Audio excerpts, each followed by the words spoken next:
Hi! Welcome to Plainsguard Company.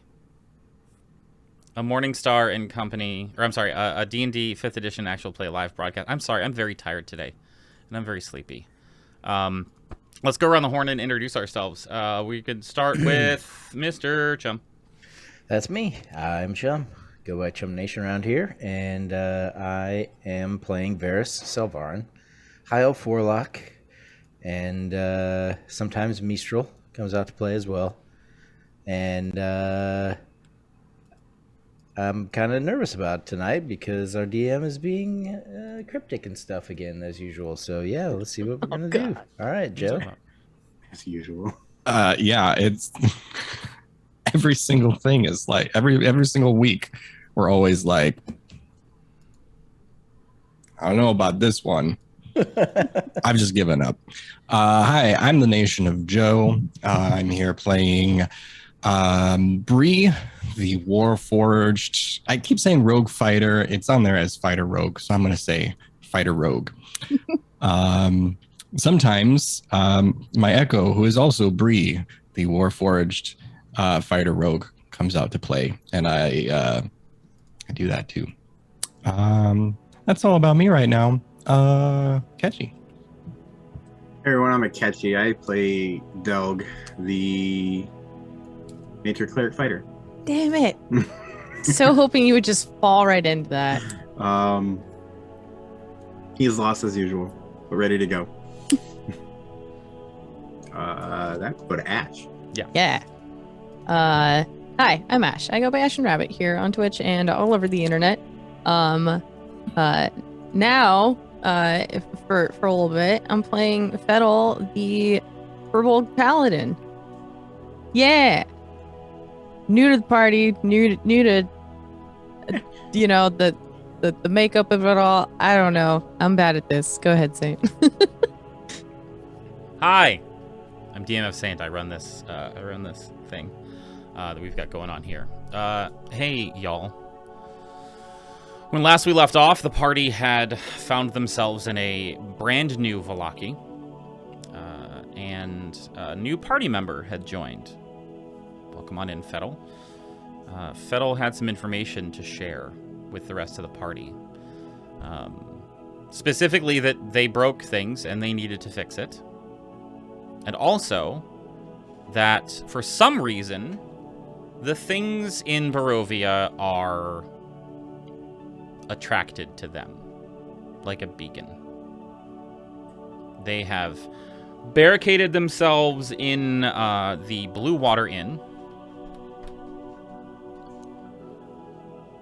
and have set down for the night.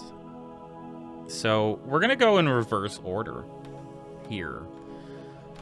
We already took care of the watches, but the thing is, everybody still has to take their downtime. So, Fettle, what do you dream of?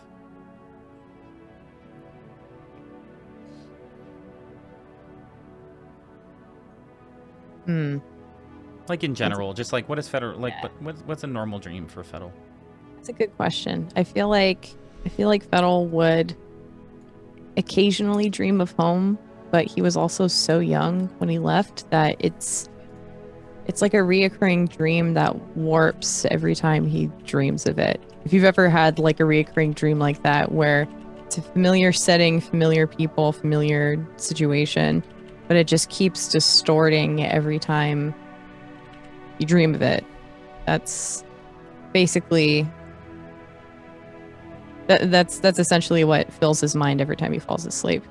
A little bit of, you know, random situations that he's put himself in or has found himself in, kind of interjecting into that, but it's very much the familiar, distorted setting of his previous home. Cascade, what do you dream about? Kidding. Delg, when you lay down for the night and close your little dwarven eyes behind your gigantic shield, what is it that Delg dreams of, usually? And not the usually- Barovian stuff. Not the Barovian stuff. So usually it's rats eating me or me put in the grinder. You know, the Yeah. usual. The usual. On my good days, I think Delg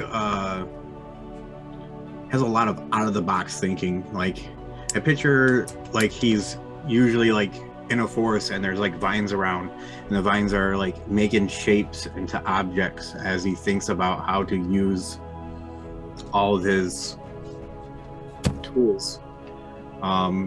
He thinks about the people he's grown closer to and how he can best protect them. And I think he really tries to think about Eldath and the bond that is there and it is not there and it's there, and wonder if he does things wrong or if he's doing what he's supposed to. I think we all kind of wonder that, though, you know? I think it's a pretty common thing for people, not just for Delg. Hey, Bree, I know that you don't necessarily sleep, but what goes through Bree's mind in her downtime? What do robot sheep dream of? Thank you. Got you.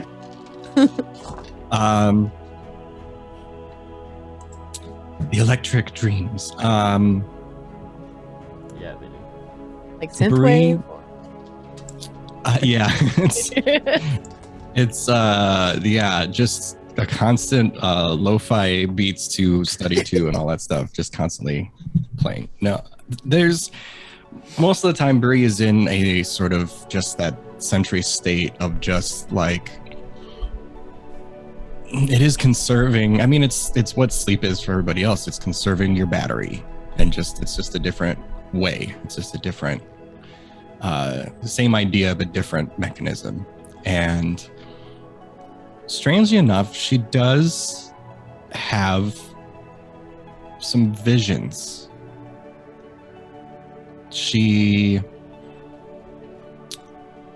has these images of being in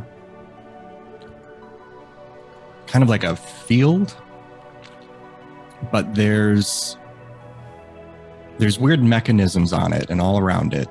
Mm-hmm. And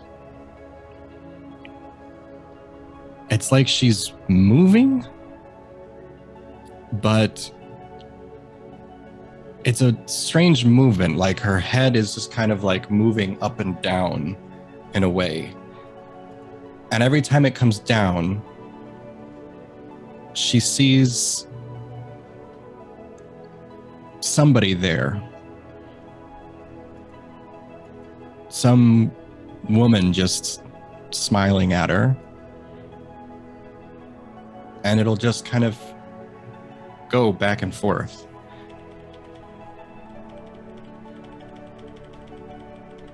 There's other visions that are like that, but they're all very warm and happy visions.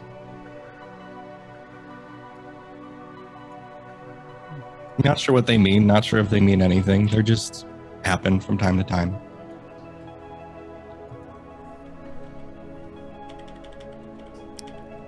Varis, I'm curious if you've been thinking how you're going to answer this question. I have. What'd you come up with, since you technically don't sleep? I don't sleep, but I do trance. So, Varis does a lot of pondering of his life choices. Honestly, a lot of thinking on his many predicaments, but the main one being that his ideas don't necessarily align with those of his patron anymore, and trying to work out what he can do about that. I imagine from time to time he also is, maybe not directly contacted, but his patron probably sends him visions as a reminder of who number 2 works for, what I'm saying. So, so it's probably pretty troubling most of the time, but, yeah. And then, most recently he would also be concerned about Hope and where she is at this moment. Where do you think Hope is? No idea. He just saw a portal open and she went through it, not understanding that she opened that portal, so assume she chose a place to go, but I can't imagine where that would be.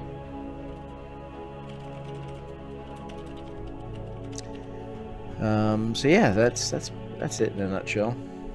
Very large, complicated nutshell.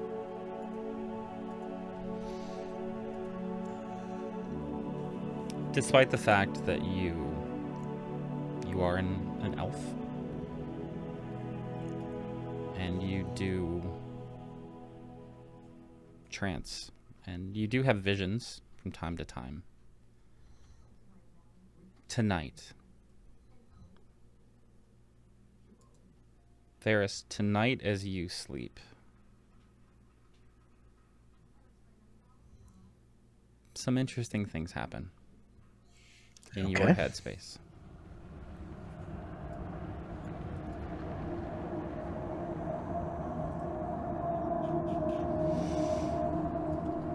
Don't like the background music to this, but all right.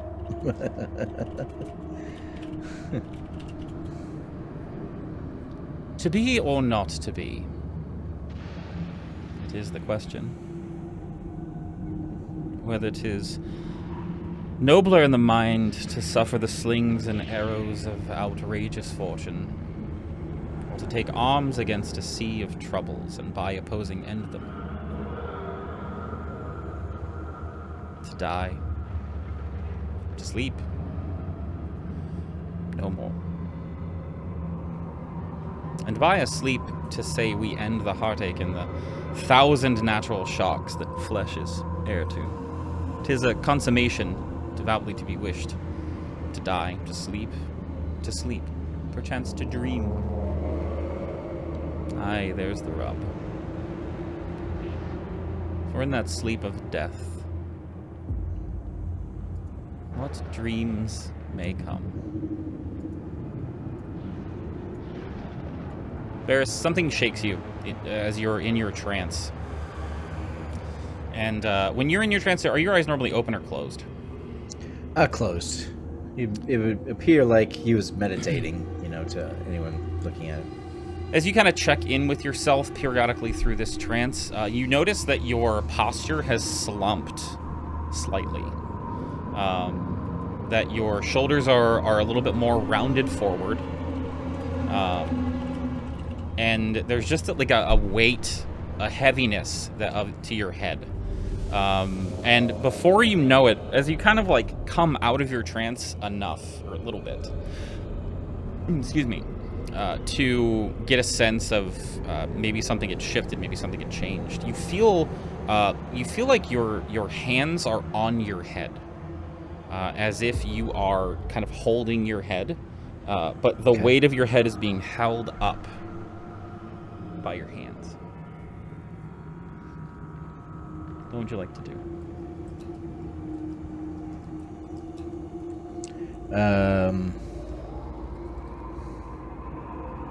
I open my eyes and see if I can look around. Like, can I move my head? Mm-hmm. Okay.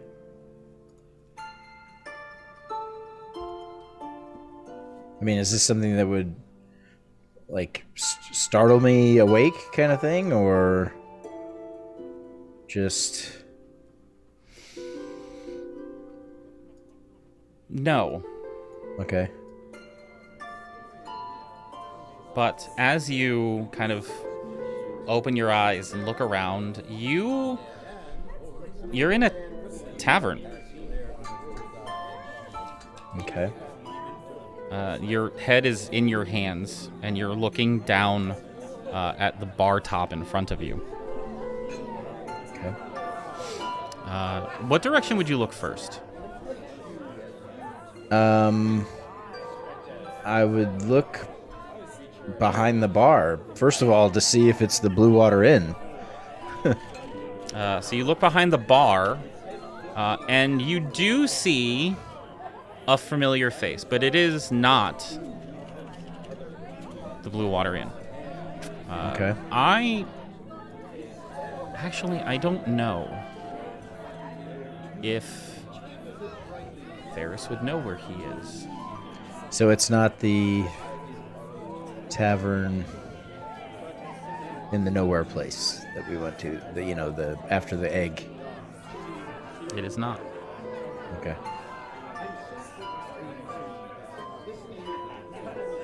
It's not Troll Skull Manor. Varis, have you been in Troll Skull Manor? Yeah, I thought we went to Waterdeep, right? Or no? Who You went did. to Waterdeep? But did you go Yeah, upstairs? Oh, I didn't. Did I go upstairs? I was playing Rogar that night as well, so I don't remember if Varis went upstairs or not. I don't specifically recall all of the details of that. I know Cascade ran out and stuff like that. I don't remember what else happened. Why don't we ask the person that's standing in front of you? Rognus, did Varis show up in Troll Skull Manor that day?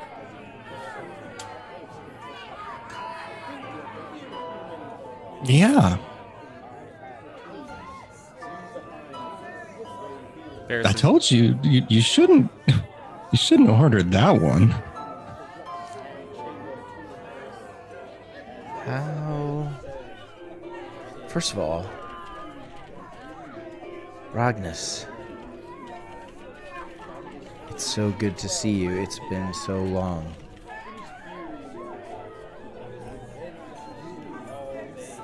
Suppose. Another round? How long have I been here? How long have any of us been here? Am I right? Nah, that's not what I mean. Like, how long have I been sitting here in this place?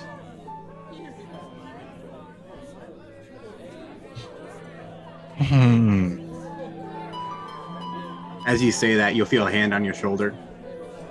And when you turn around, there's a tall half-orc. Varis, long time. Do I know you? It's Zook. And he'll walk around. He has a tray in his hand with a couple empty glasses.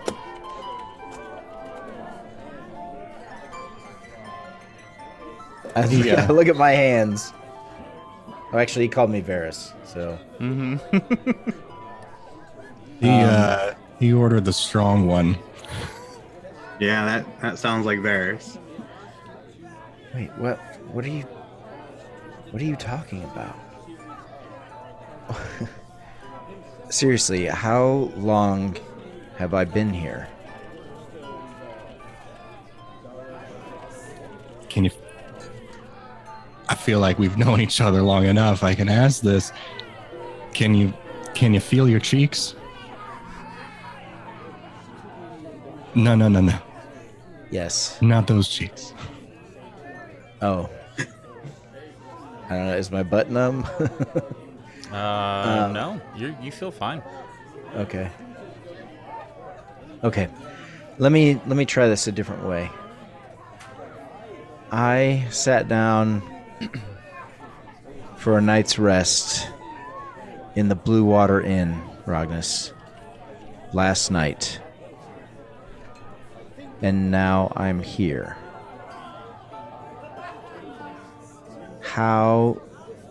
For you, how long have I been here? Long enough to know that you might need another drink. I must still be in Barovia. I'll take another round as you see Fettle sidle up to you, next to you on the bar. This is Coming this right is up. some good stuff, bartender. Wow. Fettle? Hi. Enjoying your evening?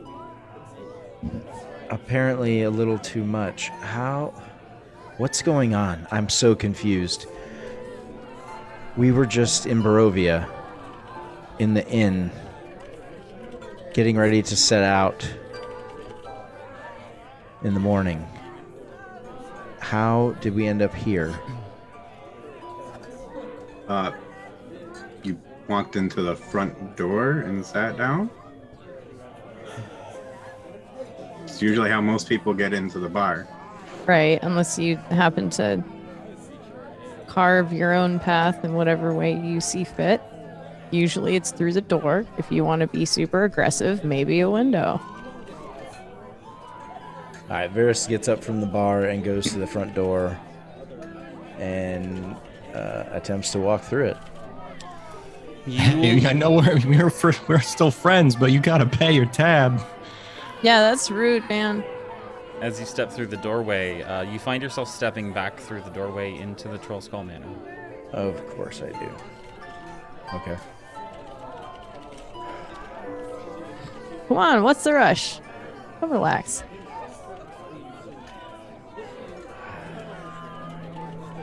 I'm not supposed to be here. What does that mean? We have a task to complete. We have to stop the bleed. Do you not remember any of this? Are you hurt? Do you need help? No.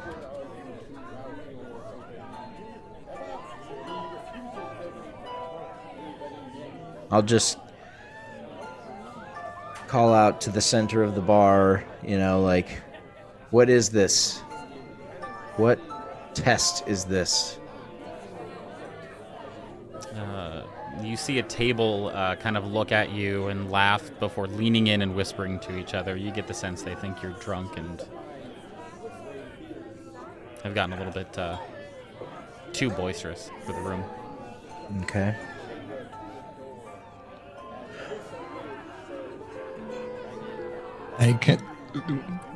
I got another drink ready for you.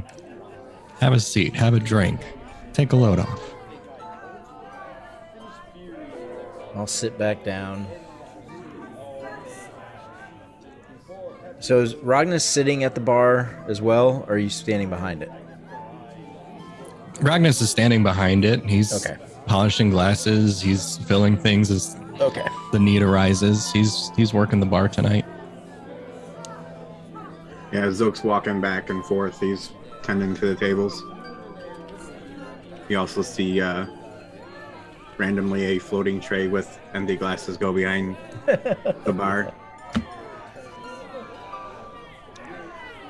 Ragnus,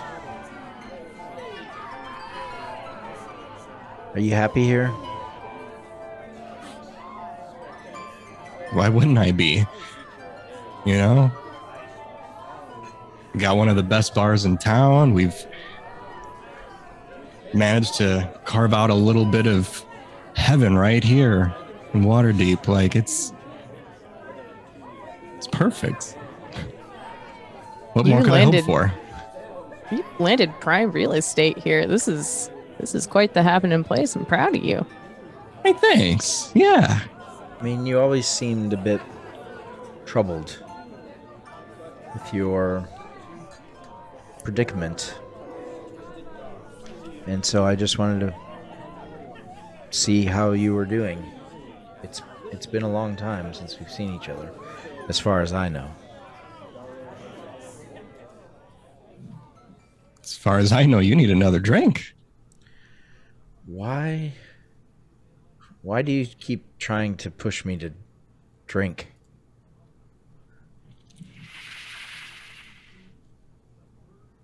Look It's- around you. We're just all social here. I don't understand what the problem is.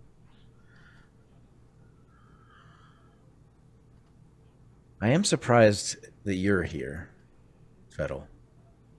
Why is that? Shouldn't you be looking for your sister?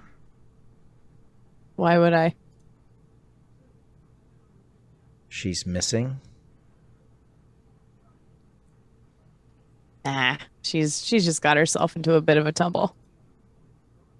She'll be all right. And that's okay with you? Yeah, why not? She can take care of herself.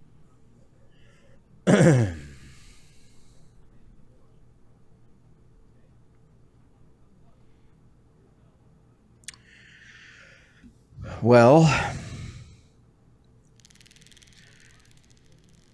I suppose as it seems I'm not going anywhere,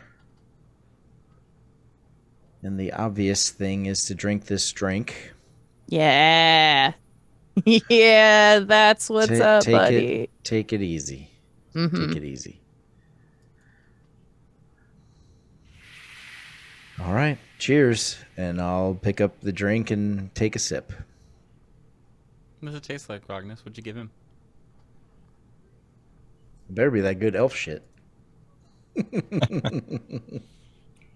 Oh man, no. Ran out of that real quick. And you'll be happy to know it's not that the mango stuff either. This is right up your alley here. I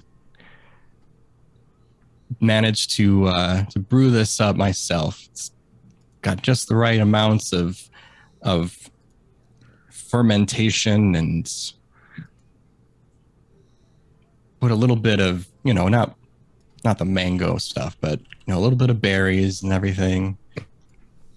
You have that aroma in the back of your palate.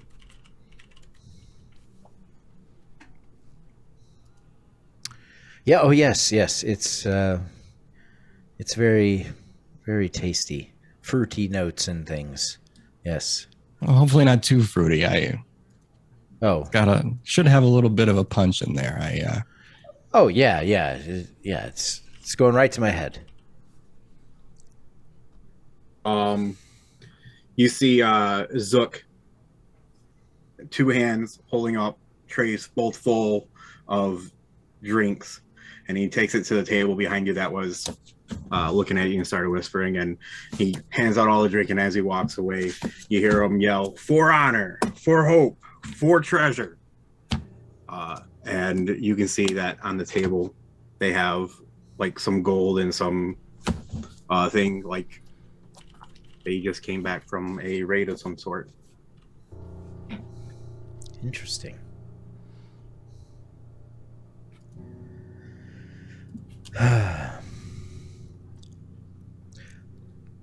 Well, Rognus, what's my tab currently? I'd like to settle up now. I'm not leaving yet, but obviously, but I'd like to know what I owe.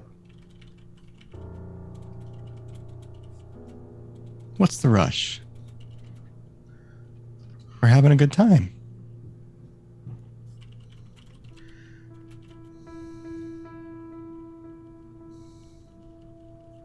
Okay. I'm gonna grab my drink and kind of hold it up towards Rognus, and I'm gonna head over to the table of the boisterous ones. As you turn around, no one else is in the manor.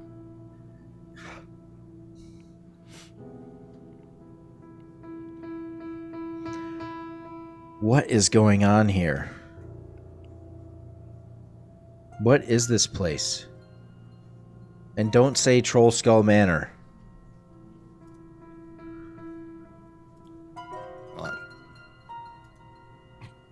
I hate to tell you, but that's what's carved up on the sign there. Yeah. Something's not right here. None of this is right. None of you are right.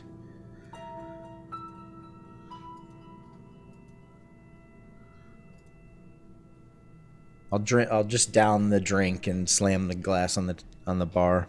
As you slam the glass on the bar, it sloshes, and the liquid that is in there that you didn't expect to be in there spills over the top.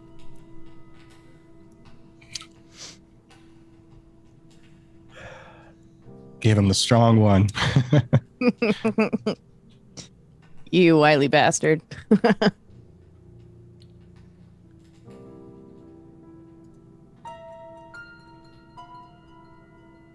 So, Fettel, what are you? How long are you planning on staying here? I don't know. I don't see a reason to leave.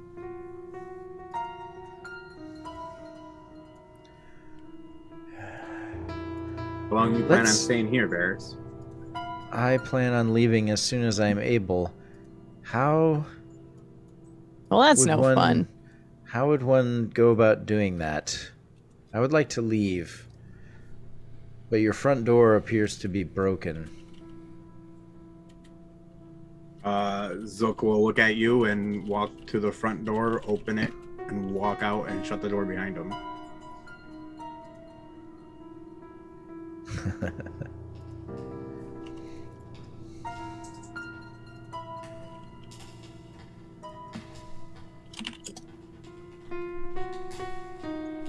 What's the rush? Why do you want to leave? I have things to do, Fettel. I'm not supposed to be here. I don't want to drink. I just want to get back to my friends. I want to find hope. I want to solve the problem that we are trying to solve. This is... something is wrong with me.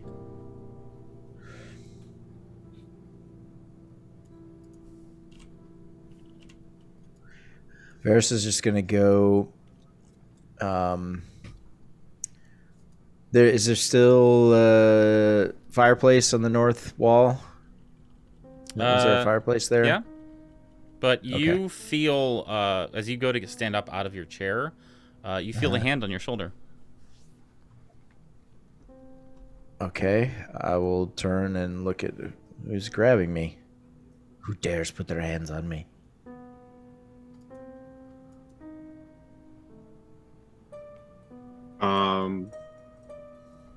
As you turn, Del would have his hand on your shoulder, and he'd sit down and look at Ragnus. And Ragnus, I'll take a strong one.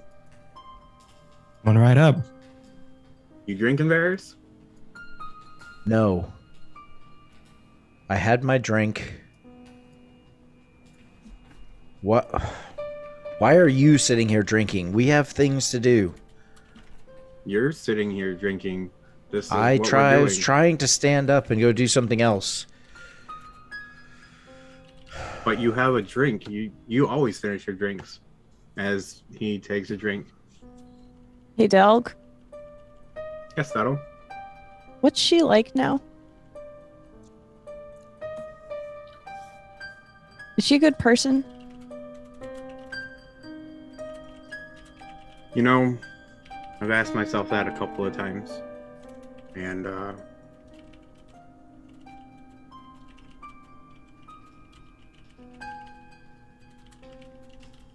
yes, I'm down to leave. Fettel's gonna look over to Varys. Do I need to worry about him?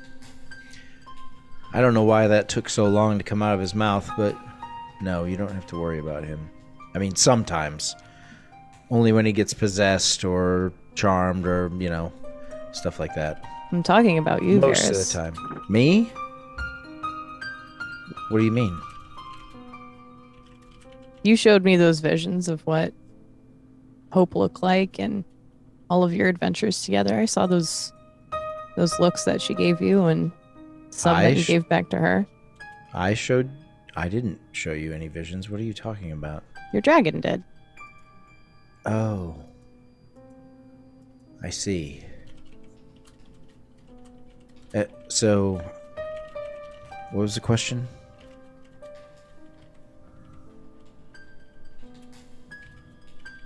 Hey, Delg. Yes, that'll. Seems like you guys have really carved a path for yourselves.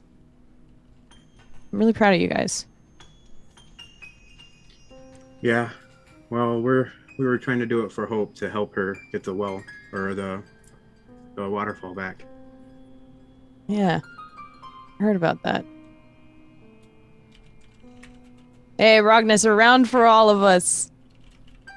You got it. Coming right up. What is wrong with this place?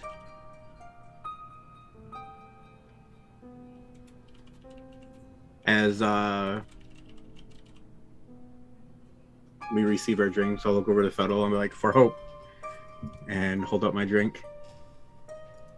And then I'll turn to Varis and "For hope." And then For hope. I would drink.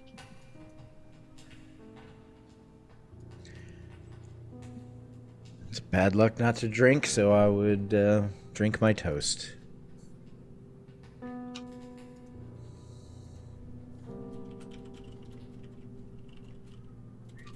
How about a refill? Sure. Better than that wine that we used to have.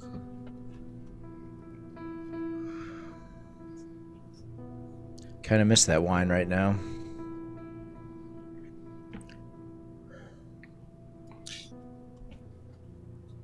Was good stuff. Here you go. Thank you. I'm just gonna go sit by the fire for a minute. Fettle's already going to be in a chair over there waiting for you.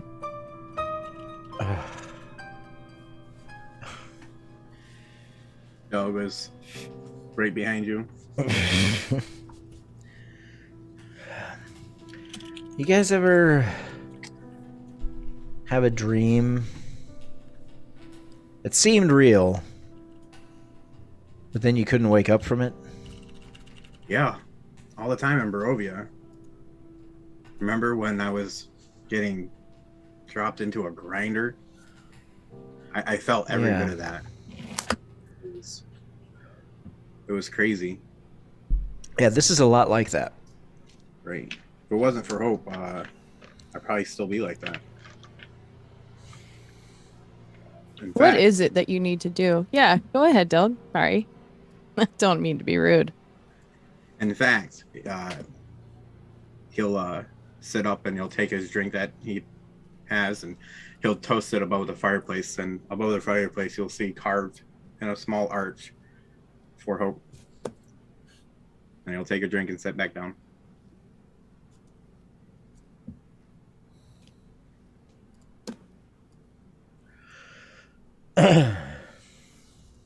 So, Varis, Yes, Fiddle. Yes. What? what is it that you need to do? What is your goal? Tell me all about it.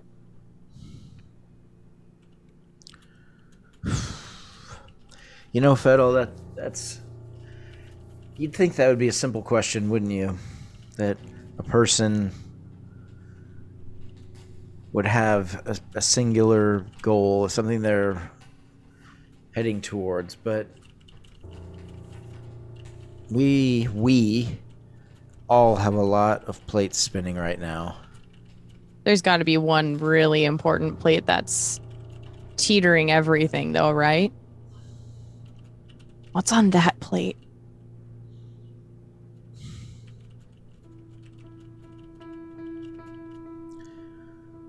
Well, I'm torn on that one. Because on one of those plates is the fate of literally everything. That doesn't seem like that big of a deal. It seems like a Barovia answer to me. Yeah, right? Doesn't it? And on the other plate is the person that I care about the most, who is currently missing.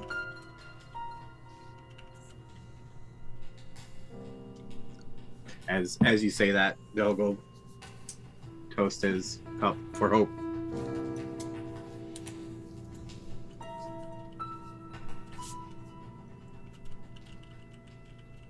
But I'm stuck here. So No one's ever really stuck, are they? Just gotta push forward. That's all. well, I pushed forward out the door and I ended up right back in here. So It's stuck. just a door, Varys. Yeah, That's true. Ragnas Door will, that leads to one place. Ragnas will come and settle up a chair with everybody else. Honestly, Varis, what's the rush? I don't know. You know, reality ceasing to exist, that kind of thing. You know, no rush. It's not that important. Isn't reality always ceasing to exist? No. No one lives forever. Everything changes. That doesn't mean it ceases to exist. Why are you the one that stops it? Why not someone else? I'm not saying that I am alone. All of us need to be working towards that. What? I don't understand why you've forgotten. Actually, I think I forgotten. do. What have I forgotten? You tell me. Didn't you just say you think? You Never said mind. I forgot. What did I forget? What did you forget? Our mission. And Our what is task. our mission? To figure out what was happening in Barovia. Is that it? Well, no, that was just the first step. After that, I'm not sure what it is. I figured we'd figure that out like we always do. Or not. But why though? Very good, Magnus. I needed that.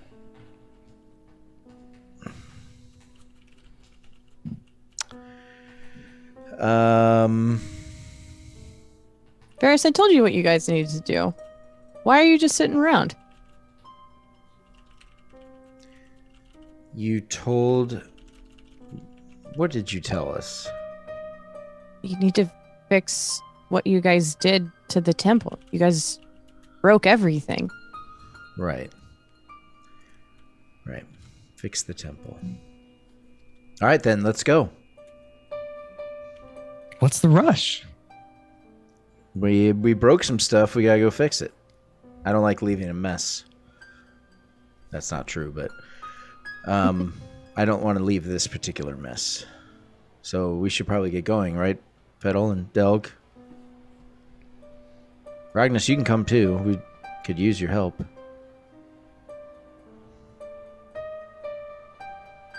What are we going to do?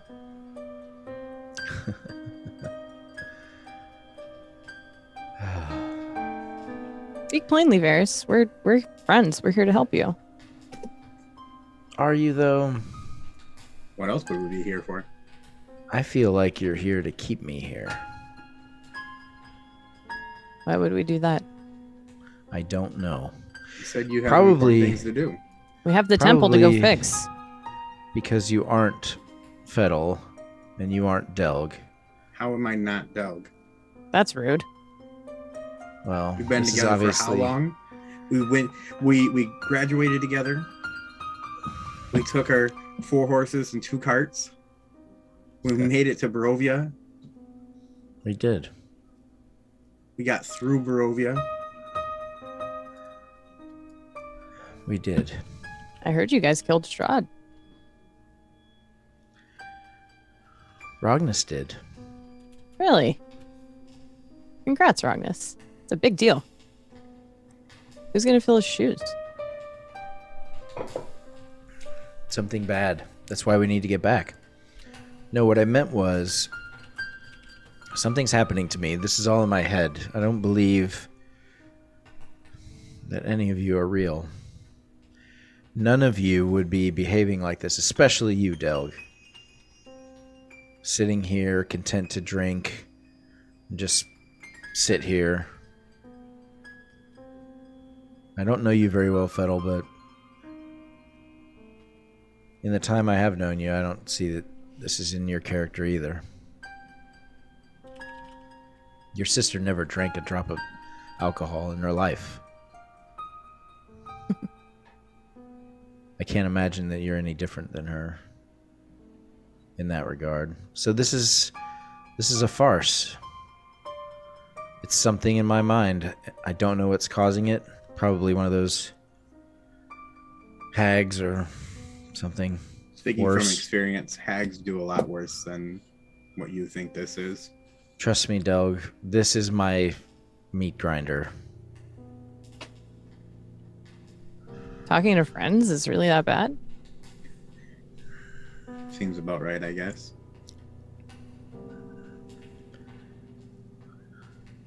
Seriously, If you you were have actually- a lot to ponder there. But it seems so clear at the same time. What seems clear? What you have to do? What do I have to do? Fix the temple. Right. Fix Barovia. How do I do that, Fiddle? You're a smart guy. You got clerics.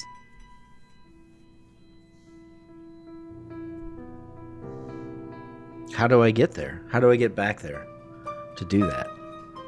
Same way we went there before. Uh-oh.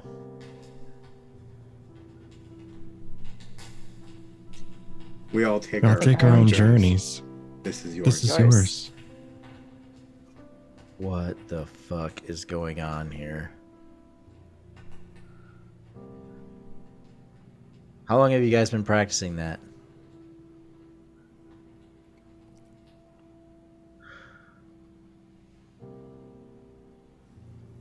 Hello? Are they still there? Or did they fucking disappear or something? They are all staring at you, motionless. Okay. Motionless.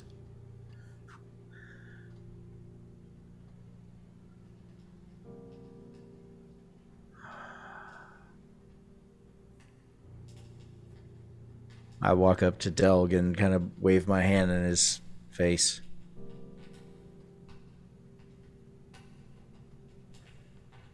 He stares at you motionless.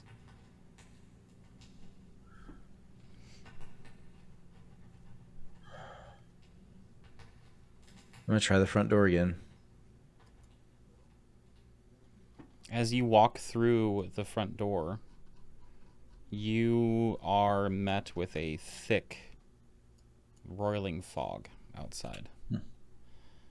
And taking a step through the door, expecting to go back into the Troll Skull Manor, you find yourself, well, I'm not sure.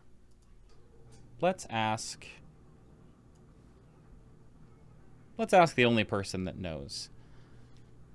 Delg, what's your stone workshop look like? It's kind of dirty actually, with all the stonework that he does inside. He actually his brother, you see his brother walking around moving stones, and he's got orders and stacks of papers. There's a big door in the side, obviously where they bring in stones to make small statues. But if you look over by his workbench, all his tools are really neat and orderly, and his tools are actually clean. The top of the workbench isn't though. And he is standing there at his workbench with a block of stone in front of him as he's working with it.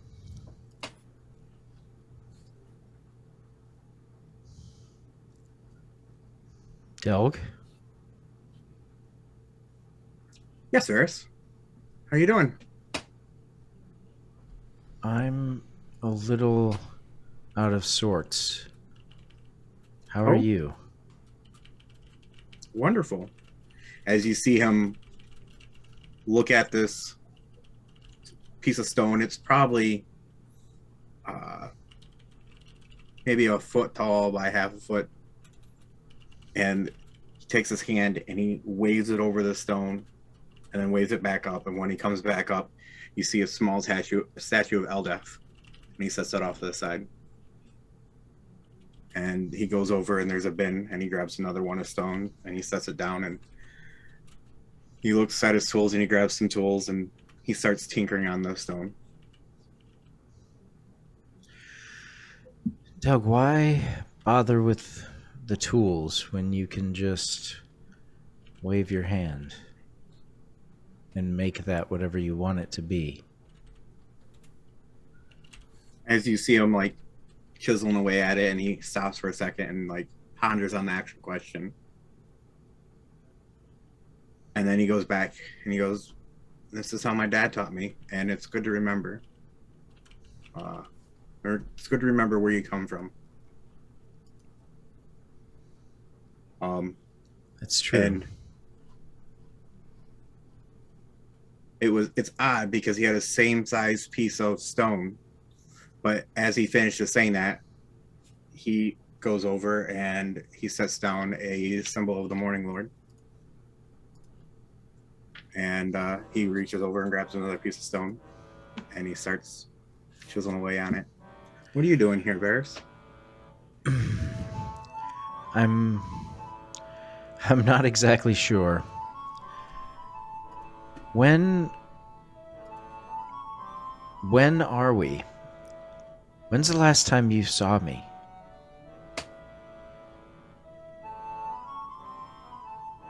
Well, about the same time I last saw you. And as he says that, another stone statue, he'll slide over next to the other two. And when you look at it, you vaguely can resemble what it is, but you can't focus. It looks blurry. Okay. And you just can't pinpoint what it is, but you know deep down, you know what it is. And What? then he reaches over and picks up another stone and sets it down. Why did you... What is that one? Why did you carve that one? What is that? He turns around and looks at you and picks up papers next to him and holds it up, and it's just what I was asked to make. And he sets it down. And when you look back at the stone statues, they're on a scale now, and the one that you is kind of blurry is on one side, and the other two on the other side, and they're teeter-tottering. And he goes away and chisels. Why? Do you know what this is? I'm having trouble focusing on that one. It looks kind of weird. Who asked you to make these? You said you held up that paper. When? To be fair, I can't really tell you that. You know, we have a business to run. So what are you doing here? I'm trying to get back to myself. I don't honestly know what I'm doing here, Doug, but I feel like this, whatever's happening to me is happening for a reason. So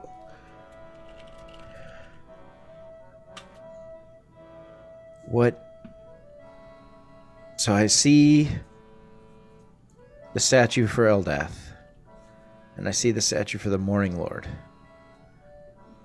What is this one?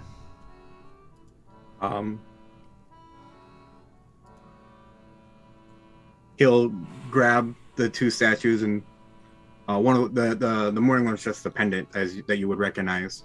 Okay. And Eldath, Morning Lord, Sunder. Says, "Do you like these?" I was talking about the third one. Yeah, Slaughter. Slaughter.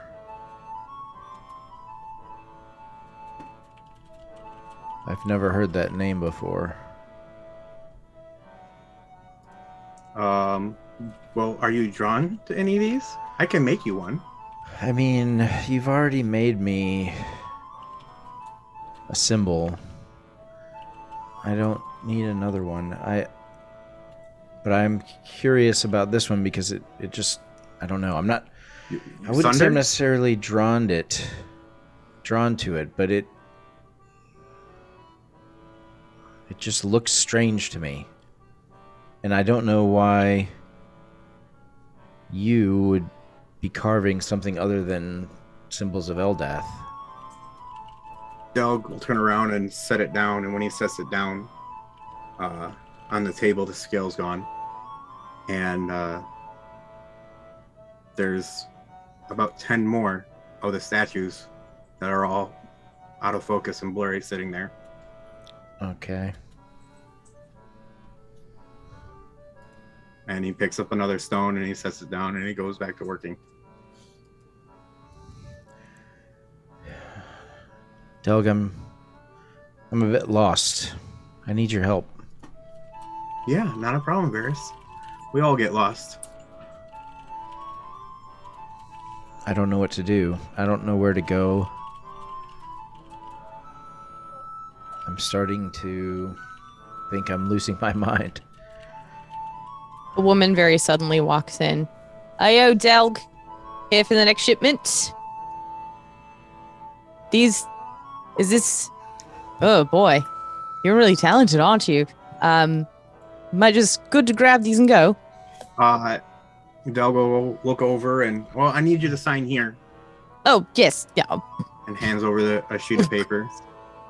Wonderful. And thank you. They're all yours. Perfect. Del turns around and files the papers away and goes back to chiseling some more. Hey, this your friend Varis you were talking about? Yeah, you remembered. He's a good friend of mine. I've known him for I can't even remember how long.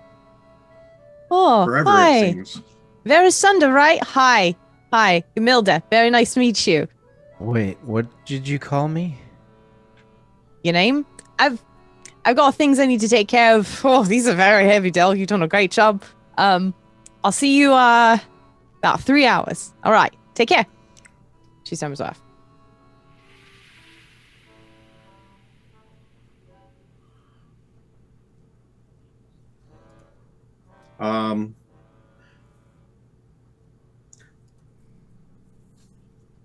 You So look back is at the it- workbench. Just a clarification question, real quick. Is it sunder that people have been saying, or was it slaughter? What is the S word? I'm sorry for breaking the moment. I just want to make sure I'm hearing. I think you've heard both. Oh, okay. That's fair. All right, continue. Sorry, go ahead, Doug. You look back at the workbench and you see assortments of statues. Some you recognize, some you don't. Some Okay. out of focus. And then Varis is sitting down behind you, and he goes, "Come have a seat, Doug's sitting down behind you. Come have a seat, Varis. You said you needed some help. What's on your mind?" I'll go sit down next to Doug.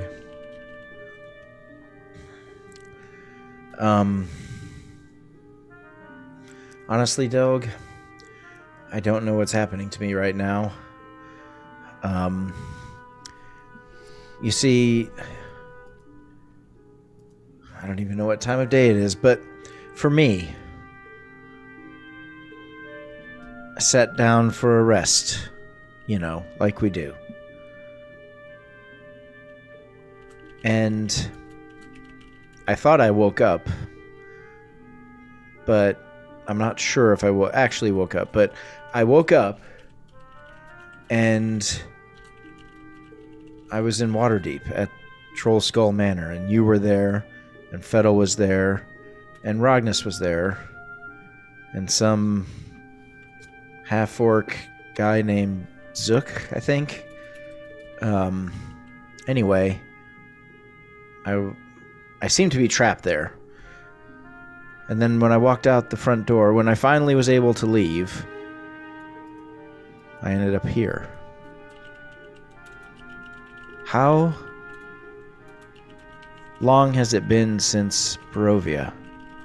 Since, well, since first Barovia or second Barovia. If you Are we talking about breakfast? Because I love second breakfast. I knew that was going to happen. As he said that, he's not sitting in front of you anymore. He's over by the fireplace. And on top of the fireplace, you see a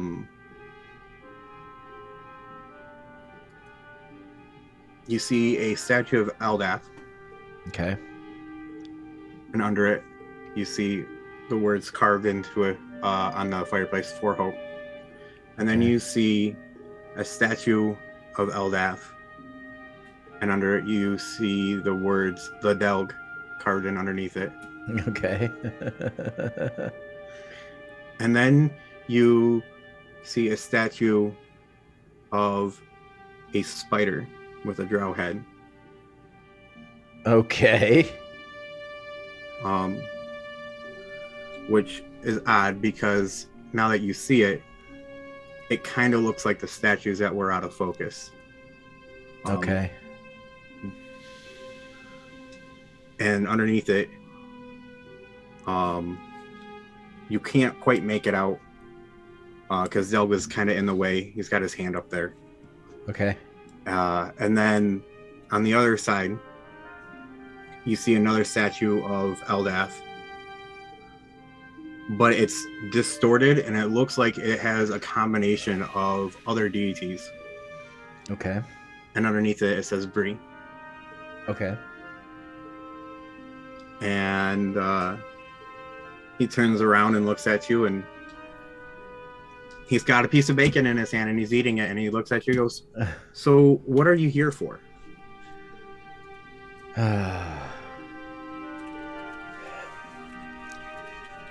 I'm not sure, but I'm starting to get an idea, I think.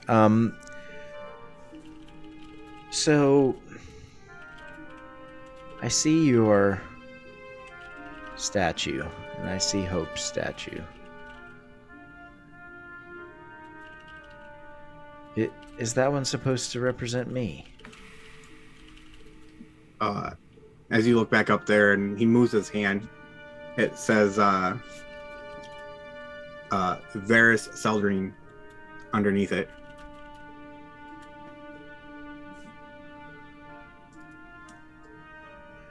Do I recognize the form of this statue at all? Make a history or a religion check. Because I'm so good at both those. Doesn't matter, they're both the same. Ooh! I rolled a 19 for a 21. I mean, you know that there are similar gods that are of a darker persuasion that might take on the iconography of a spider.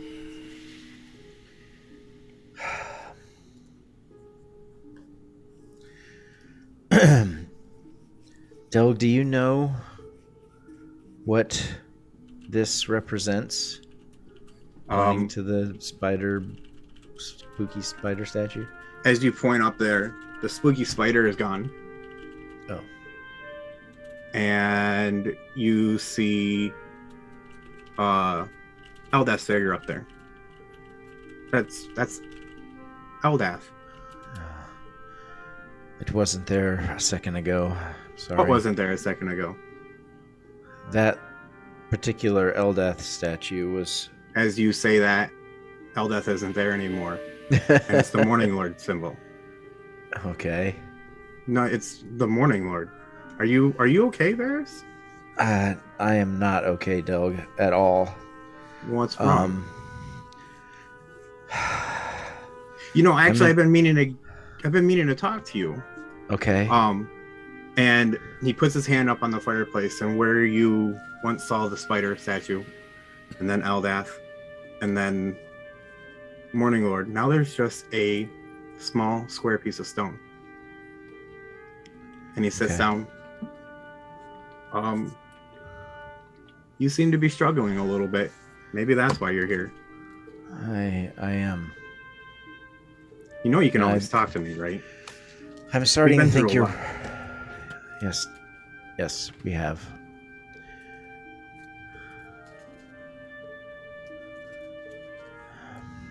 I do struggle, Delg. I struggle every day.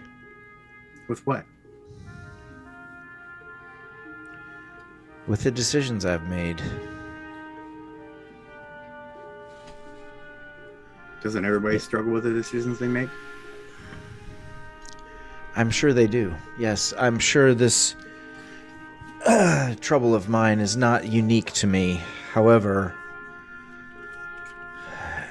in some ways, my particular trouble is more complicated than most, I think. You see, Delg, I started off on a path that was very dark, is very dark. I'm not off the path yet.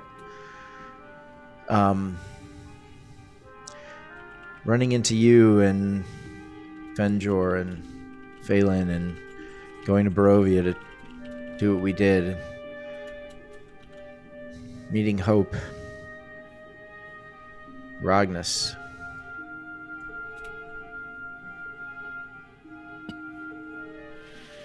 It changed my whole perspective.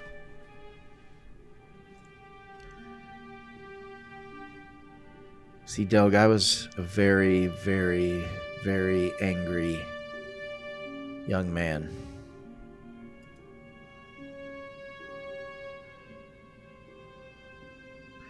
I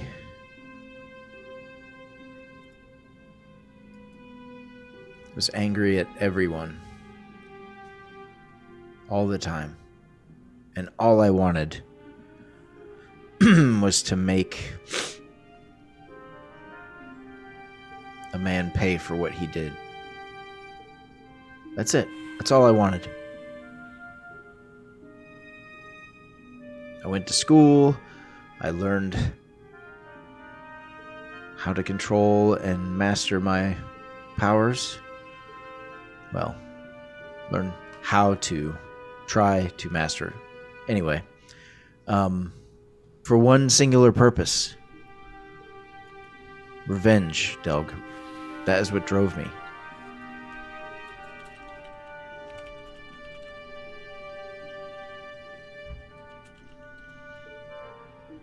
And then everything changed.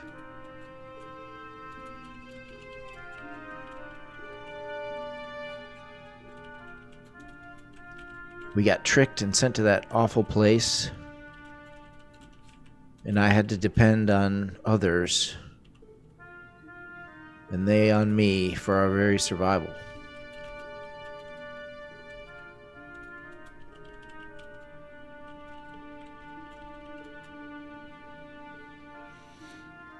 Changed my whole life, Doug. You changed my whole life.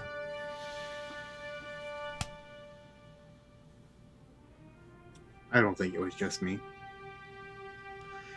It wasn't.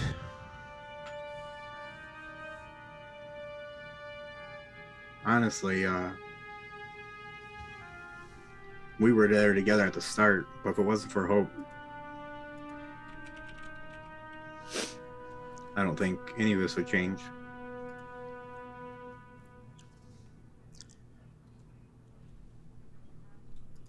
That is true. Hope. Hope gave me hope. Gives me hope.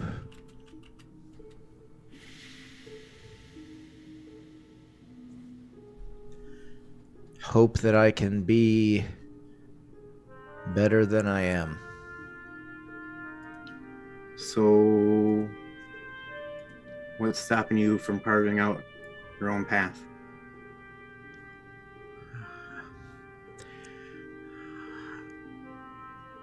I made a deal with something. Not the Ember Temple something. The other something. And I am tethered to that. And I don't know how or if I can get out from under it. And I am certain that it is going to ask me. Let me rephrase that. It is going to require that I do something that I don't really want to do.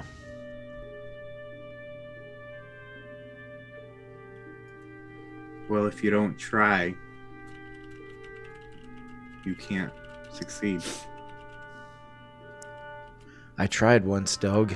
It got you killed. I'm here breathing in front of you.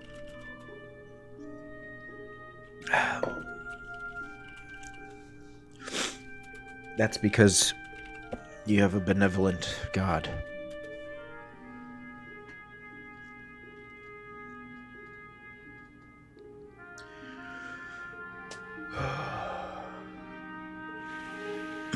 Doug, I want more than anything to be free of these chains that I live under every day.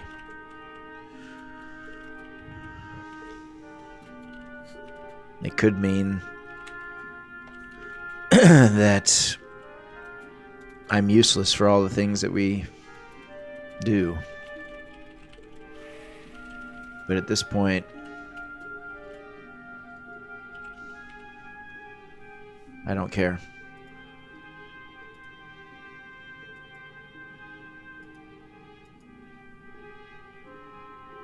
But I don't know what to do. I don't know what to. I don't even know where to start, Delg. This is really more your area than mine.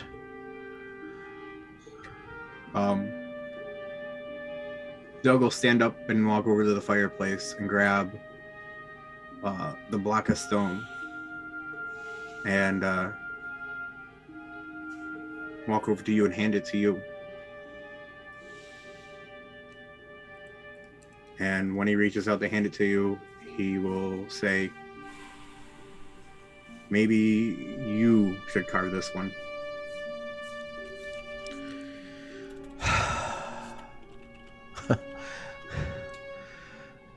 Make Doug, your own path. I couldn't carve this into this block. Will you show me? Will you teach me? Of course. And I will walk over to the workbench.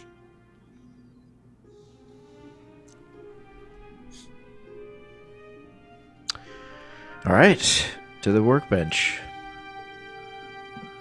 Is this how I hold this? Is holding the chisel upside down?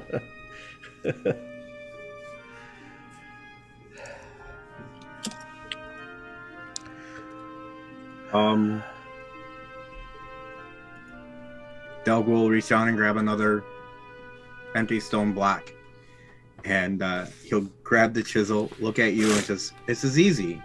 And he holds the chisel up to the block and takes the hammer and hits it once, and it all falls down into a perfect statue of Eldath. Great. That does look easy, Doug. Let me try. So, do you have another block? Is this one okay? This one I have? Okay. So put the chisel on top and mimic Doug's movement and smack it once, just like he did. What do you see? I feel like I see a stone block with one little dent in it. As you look down at it, it is shaped. You see the symbol of the Morning Lord in the base of it, and it looks like a waterfall is coming down into the symbol. And at the top of the waterfall, you see the spider. Oh, shit. And Del will look at you and it says, "Doesn't look like you've made up your mind yet."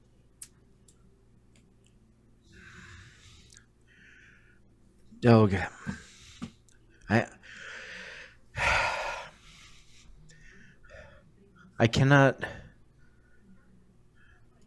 can't tell you. I'm scared. It's not that I haven't made up my mind. I know what I want. I just am afraid of the consequences. The consequences... I'm afraid of all the consequences. I'm afraid of the consequence of staying on the path I'm on, and I'm afraid that something bad will happen to any of you because of me if I try to leave the path again, just like it did before. It's not that I'm conflicted about what I want. I know what I want, but I'm not willing to trade any of you to get it. I'll go look at you and say, I've had thoughts and these feelings. And he looks down at the box next to him, and it's empty. He goes, 1 second. And he opens the door, and Del walks out the door. And as he walks out, he goes, I'm going to go get more stone. And the door shuts behind him.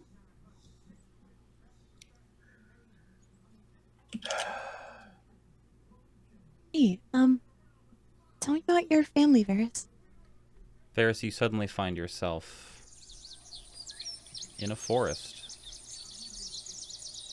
You are sitting next to a pool that is vibrant and crystal clear.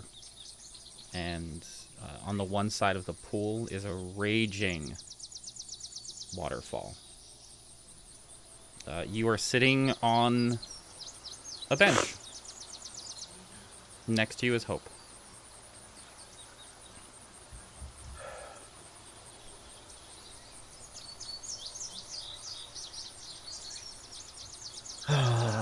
I wish this wasn't a dream. Talking about?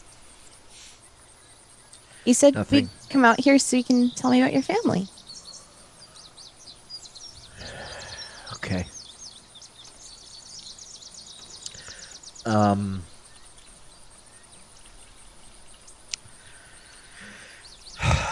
Well, my family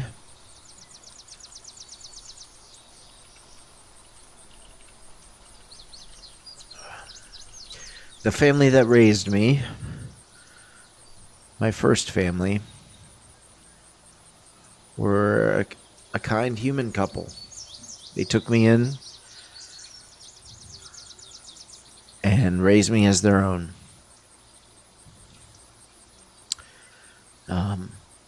We lived in a small village, and my father was a wood carver.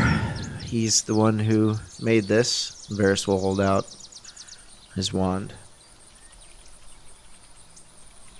And if I've never described it before, it's made from a petrified wood. So it looks like glass. And it's simple, but his father was very skilled, and it's very ornately carved, but it's very subtle. So you can tell that someone with great skill carved it and a lot of love went into it, but from a distance it would look very plain. It's really beautiful. Thank you.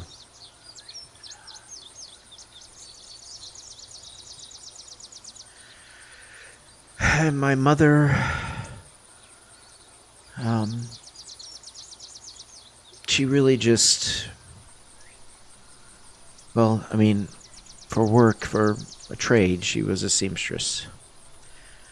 But she was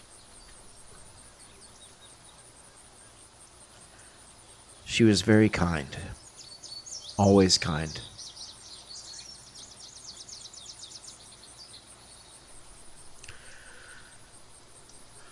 I had a normal childhood.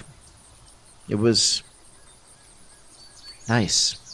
They taught me, they encouraged me, they were great parents. I knew I would outlive them by many, many years. But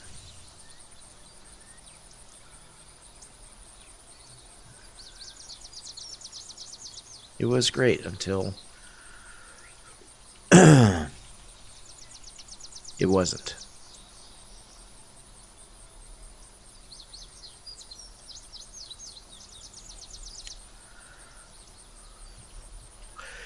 But anyway, I had no siblings. I was an only child, and even after my mother passed, my father did his best and encouraged me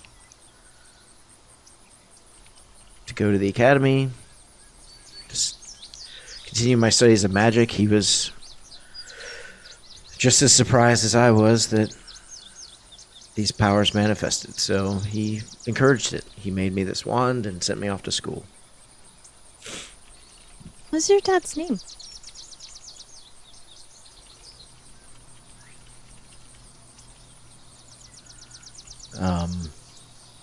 George. Simple man. George Seldarin. What a nice name. Well, Silvarin is my elven name.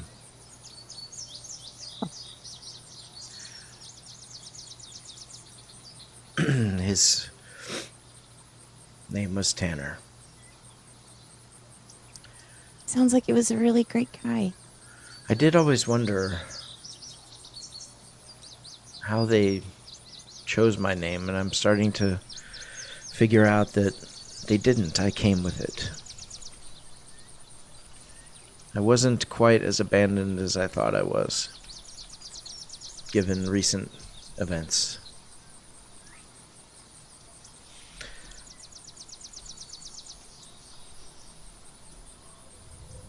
Do you know anything about where you came from and your actual parent? I don't. When we discovered that tomb and the journal I have and the locket I have, that's the first time and only time I've ever seen any reference to the Selvarin name or anyone else name that. I wonder if there's a legacy, like a Sylvetarm legacy that just reaches everywhere, that everyone knows about. That Do you know about? no, I'm No. asking you. That would be really neat, but I don't think so. I mean, who knows? Do you really know? Like anything at all about him? Do I? Yeah. No, I don't. I was hoping that along our journey we would find out. That I would find a way to read his journal.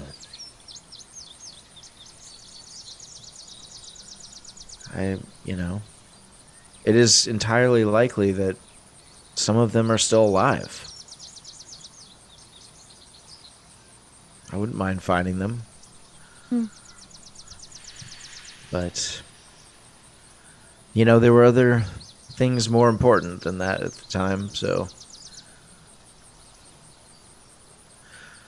Yeah. But you're my family too, Hope. You're mine too. She's gonna grab your hand and kind of clasp hers around yours. Oh, this feels so real. What do you mean? I'm right here. And she'll Nothing. kind of bend down, ears kind of flopping a little bit. I know you are. And unlike the two places that I was before this, I actually don't really want to leave this one. Why would you leave?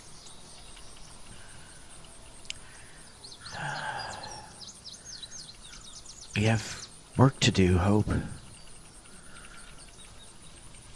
Everything's okay. Look at the waterfall's back.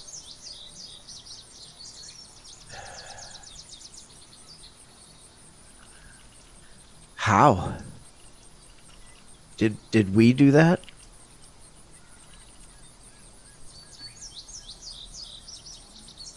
I think so. I mean, Benjor told me that everything was okay with it, that he talked to Eldath, and that it was good to go.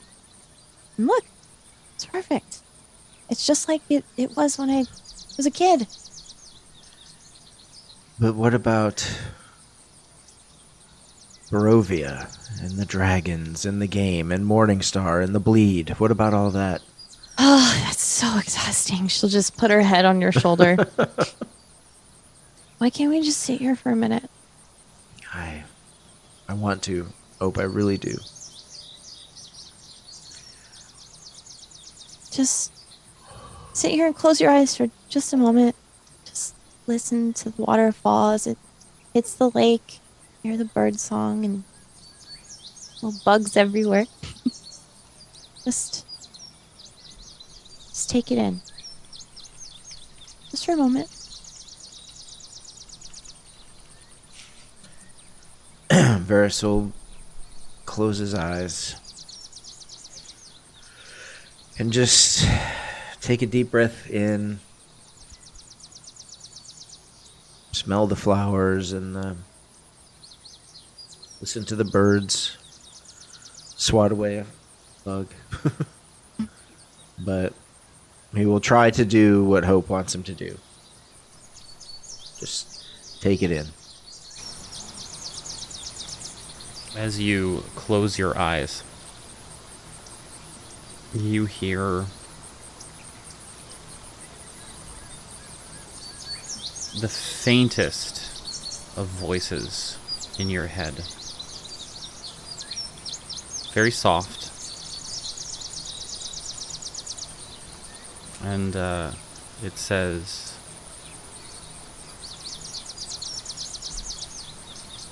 "Oh, that this too solid flesh would melt, thaw, and resolve itself into a dew. Or that the everlasting had not fixed his cannon against self-slaughter. How weary, stale, flat, and unprofitable seem to me all the uses of this world. 'Tis an unweeded garden that grows to seed. Things rank and gross in nature possess it merely. That it should come to this, but 2 months dead. Nay, not 2 months, not 2. So excellent a king,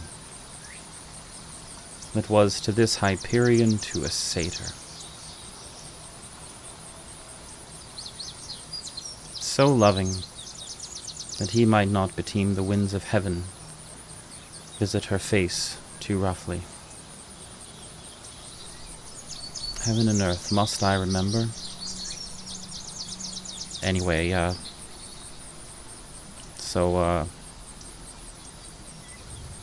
that one kind of reminded me of you a little bit, I guess. Speak the speech, I pray you, as I pronounced it to you, trippingly on the tongue. But if you mouth it, as many of our players do, I had as lief the town crier spoke my lines.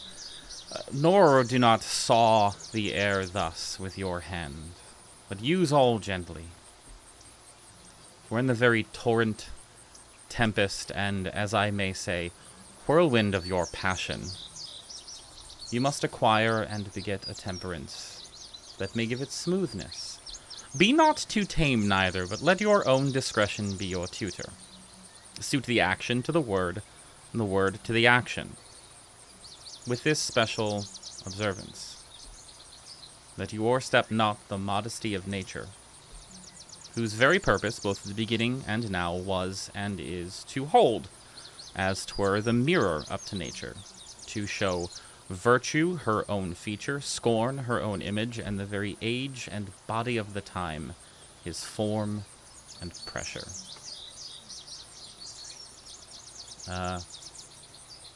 Or something like that, I guess. Varis, you close your eyes. and suddenly find yourself in darkness.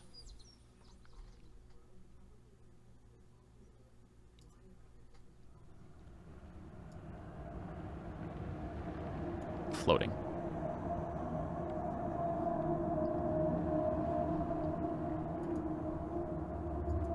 Sorry, am I muted? Sorry. Keep going. I didn't say anything important.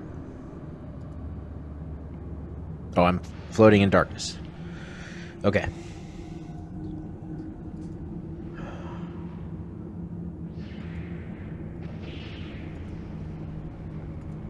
Hello? Your voice echoes in the void.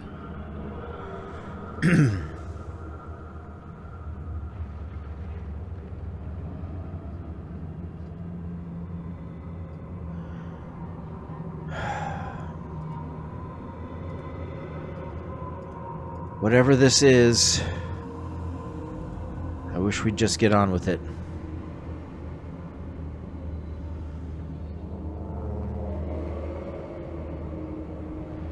Speak to me! He yells as loud as he can. The echo keeps coming back again, again, again, again.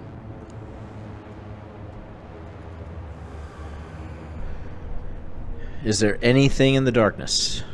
Any glimmer of light or shape? You can see yourself, so there does seem to be some sort of light, but around you it is murky and black. It's either that there isn't anything there or what is there is obscured. Ah, I'm in the nothing. Okay, got it. The nothing.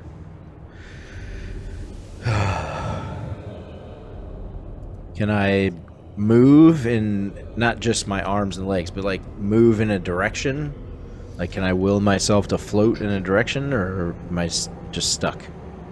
It is possible for you to move in a direction. There is a weird dichotomy to what you're experiencing, though, because you are moving and you can feel the effort of moving, but there is no visual reference or physical reference that you are traveling. Okay.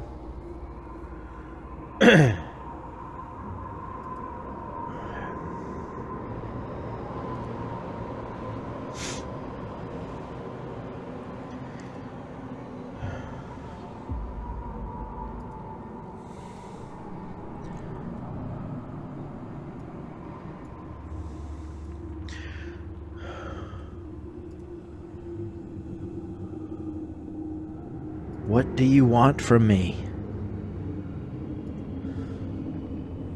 What is the purpose of all this?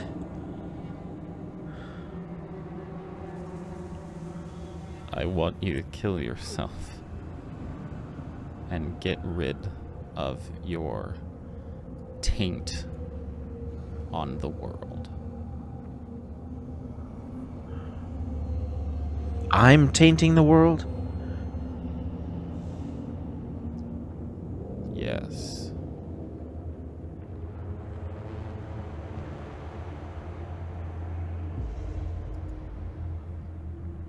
That's it? You just want my death? I want someone worthy of my name to carry it.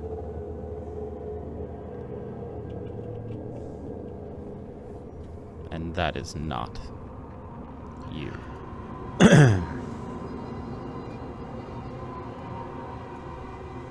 What name is that?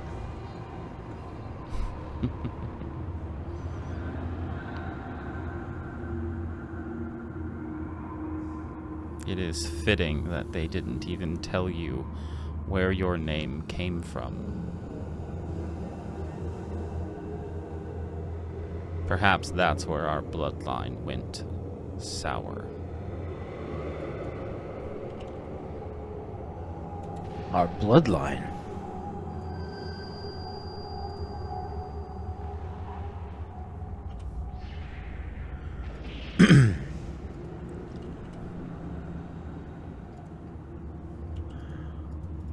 Are you saying...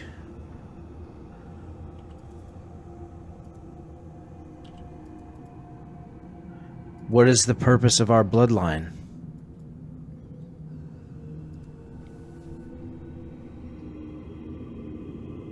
Where do I come from?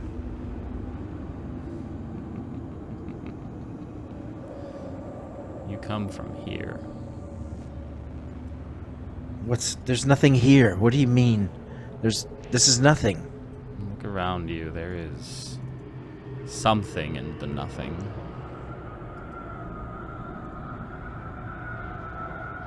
Can't you see it? Can't you feel?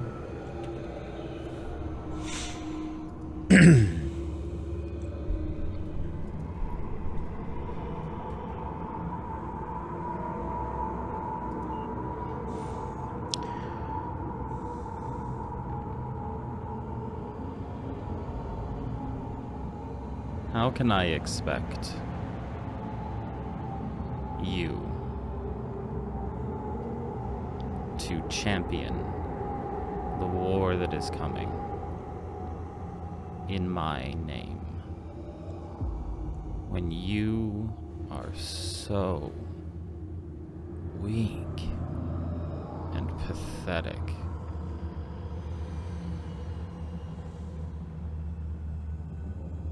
To not even know who you answer to? I would be embarrassed.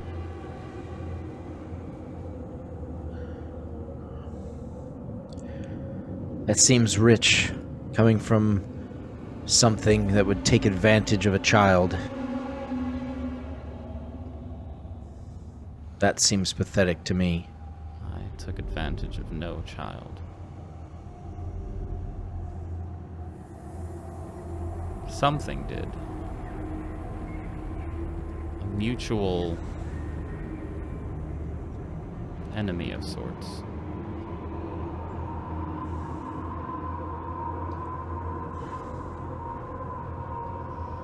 Wait, I'm confused. I'm not surprised. Stupid as well as weak.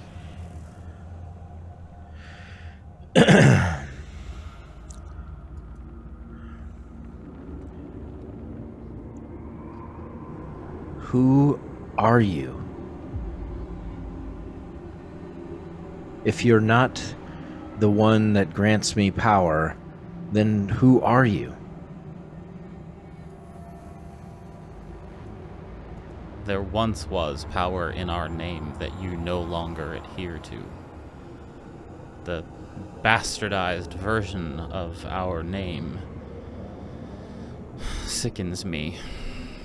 There was power in that. That power I gave you, and someone took you away from it. How is that my fault? I was a baby. I was abandoned. I was left. Excuses, excuses. If you were actually my heir, that wouldn't have mattered. Well, whoever took me away from you must have had a good reason, and I'm starting to think I understand. That fucking bitch.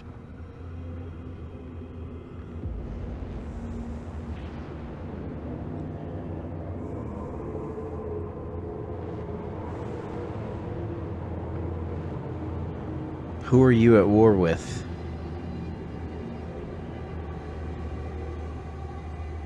The queen herself.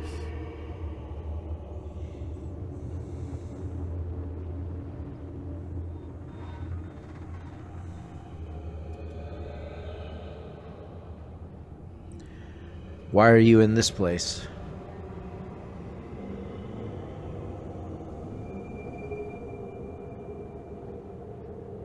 I am waiting the war that is to come.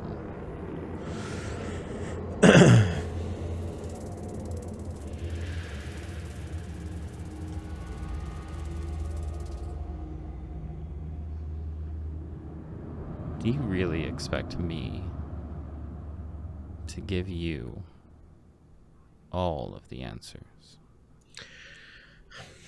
I don't see what it would hurt if you expect me to die anyway. No, no, no. As much as I hate to admit it, I still need you for one purpose. And you haven't fulfilled that yet.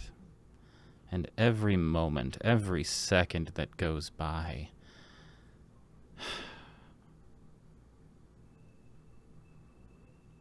you disappoint me more and more.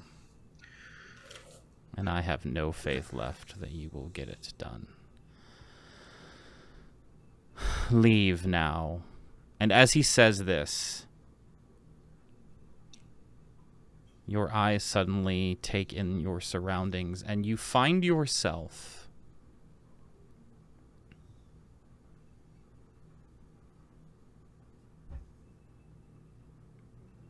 in a castle.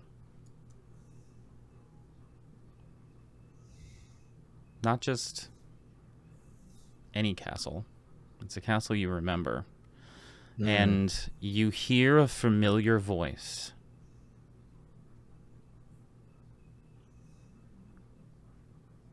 Take as much time as you need to get your grounding. I'm here when you're ready. And turning to see the voice, you find yourself back within the throne room of Castle Ravenloft. And the voice is Father Donovich. Looking at the throne itself, you see Strahd sitting there with his legs crossed. At first, you could think he's staring at you, but he is motionless, frozen in time. Okay. Like I said, take as much time as you need.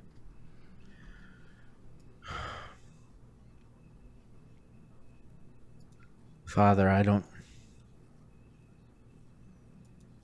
understand what I'm doing here. But I'm glad to see you. How does he look, by the way? Somewhat revitalized. He looks... Is he still all warlocked out, or is he back to like his own old self? He's still warlocked out, and you see that there is a raven perched on his shoulder. Okay. The same raven you had seen before.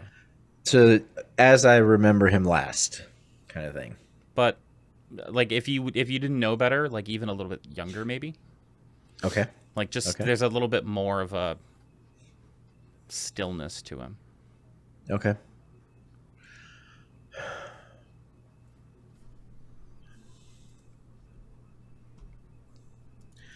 Father. Yes.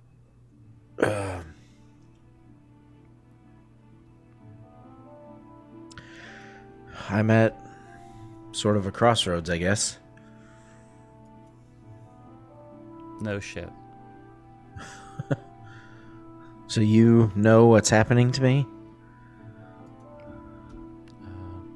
Varis, I thought it would be pretty clear by now. You're dreaming. Okay, finally someone acknowledges that. How do you know that? The same way that you know that. I'm Okay. you. Okay.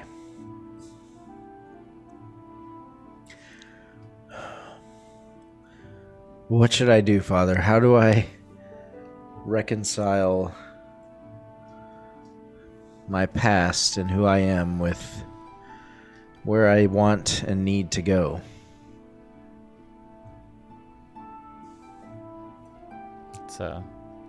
It's a pretty big question there, Varis. You didn't hurt yourself saying that, did you? A little.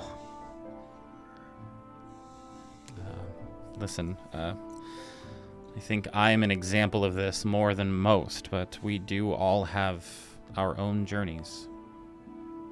This seems to be yours. I have no answers for you. The thing is, you're asking me because you don't know, but again, I'm you. Right.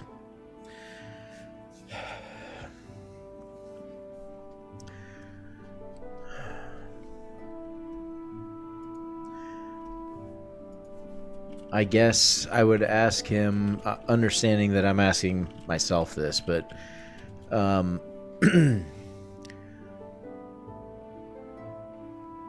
how did you make the leap from Father Donovich, father of the Morning Lord, to where you are now? How did you come to terms with that decision?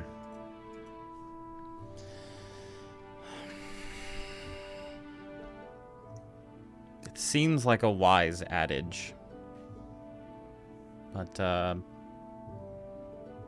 just started walking. I just started the journey. That was it. But there was a point when I almost turned back. There was a point that I almost decided not to commit. There's a point that I almost didn't jump, but I did when it was time. See, I've had that same experience, Father. One of my friends paid with his life for me trying to start down a different path. Which friend? Delk.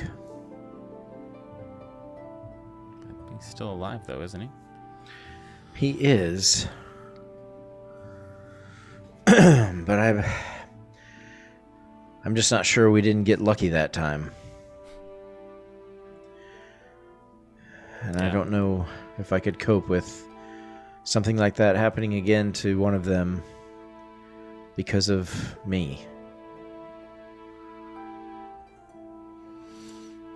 There's something It to be seems kind of said, though, for them being responsible for themselves.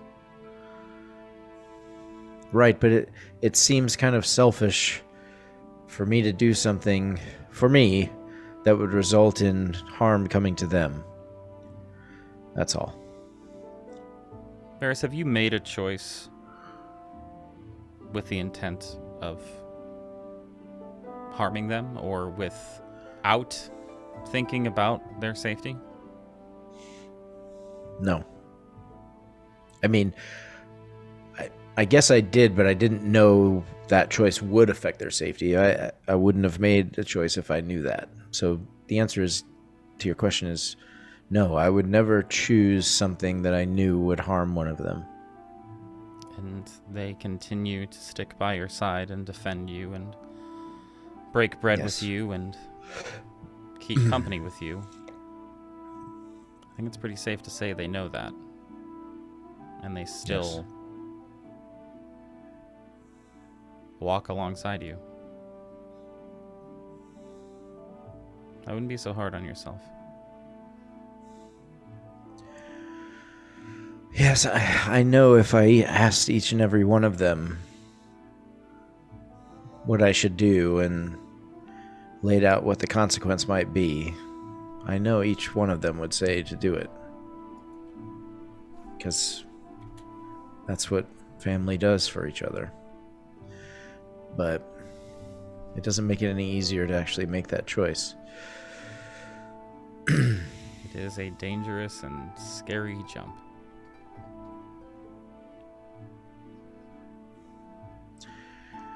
On the other side, though, I don't think I can continue without making that jump.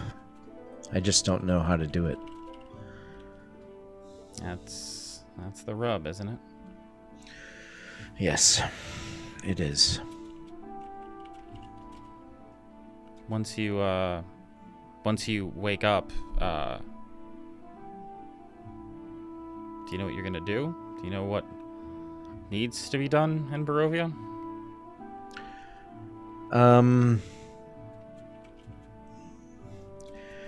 Generally speaking, yes. The specifics of how to get it done, no. So what is it? Walk me through it. What are the big picture goals?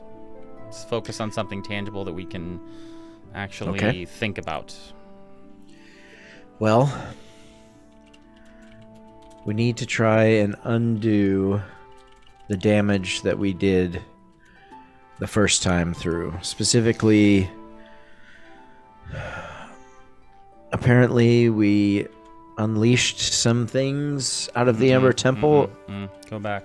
Go back. Okay. We need biggest picture. What is the thing Biggest you need picture. to do?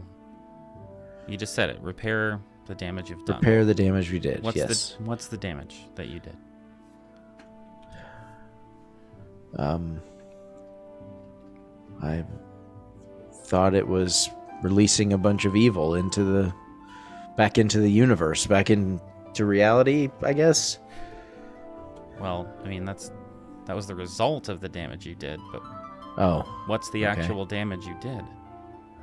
Oh, we destroyed the Amber sarcophagi in the temple. And killed Strahd. Yeah, we're gonna get to that in a second. And he kind of glances back over at Strahd. And Strahd, in a very odd moment, comes unfrozen and just waves as if I can wait. Okay. Well, that's interesting, isn't it? The damage you did was breaking these amber sarcophagi, which resulted in bad things getting out. Correct me if I'm wrong, but I think you're pretty close friends with somebody who can do some pretty amazing things with stone. Yes. Delg can repair the physical structures, for sure. But it's the re-containing of whatever was in, getting it back in there. One step at a time. Okay. Fair enough. Like I said, the journey is long and it's difficult, but you have to take one step at a time. Okay. There's a reason you are all together. You need to repair some stone. Dog knows how to repair some stone. Okay. Now, as for that evil son of a bitch, and you feel your head kind of dip down a little bit, and you get a little woozy. And you suddenly open your eyes. There's light coming in the room, and you are sitting in the Blue Water Inn exactly where you had begun your trance. The day is yours. What would you like to do?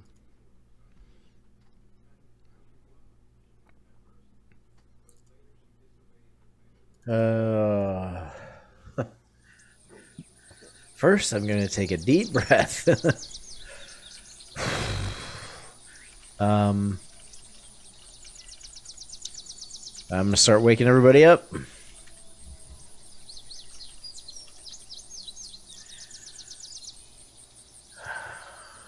Oh, hey, bud. Yeah, we need to get moving. We have a lot to do. First light, right? That's what you guys were told, was to go out first That's light. right. Okay.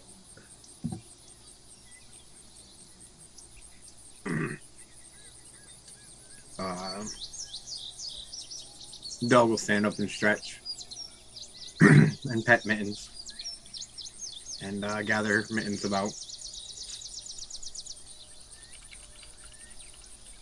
So, where to first?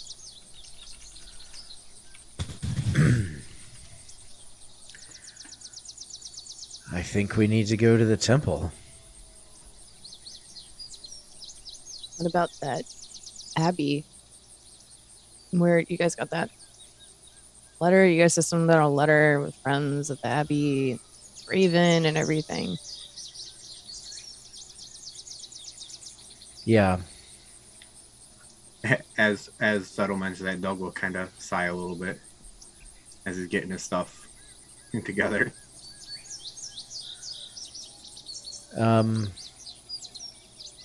Y'all want some breakfast?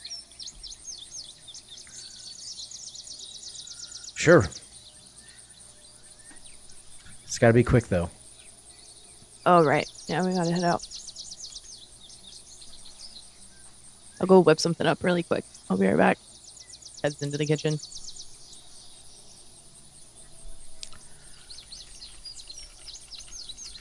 Delga had the strangest dream. Oh?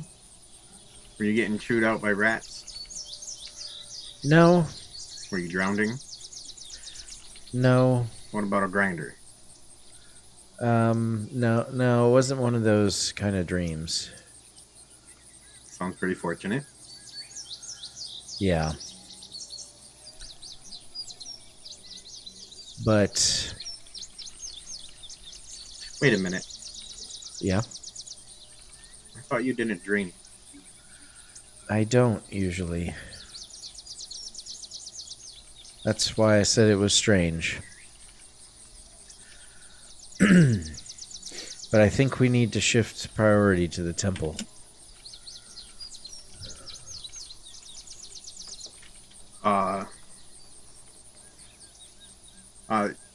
Doug will look around the room and he'll kind of get like a semi-worried expression.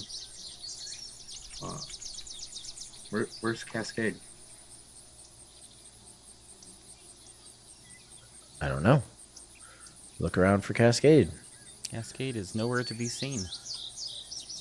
The wine glass that you had handed her and that she was sharing the bottle with is there, but she is not.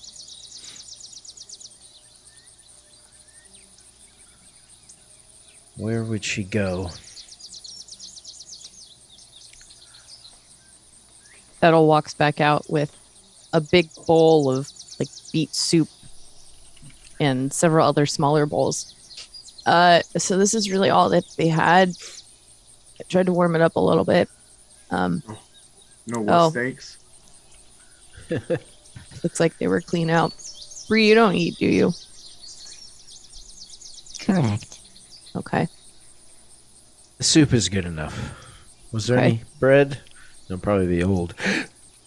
Oh, I think there's a little basket down here with some bread. Let me grab that and pulls it out from underneath the bar. I got enough for 4 people. All right. We'll eat our beet soup breakfast. Delicious. So you said our focus has to change? Yes. In my dream, it seemed like that is the pole. That is... We need to repair what we did. Okay. Mm-hmm. Yep, this guy gets it. This that guy all? gets it. That's all for now. One step at a time, Delg. But we just go to the temple and what? You're going to have to reshape the amber. I'm gonna have to reshape the amber. You're the only one that can.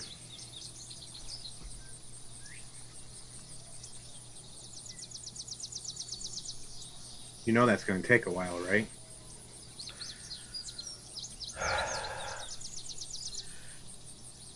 It still has to be done. So what do we do after we fix the amber?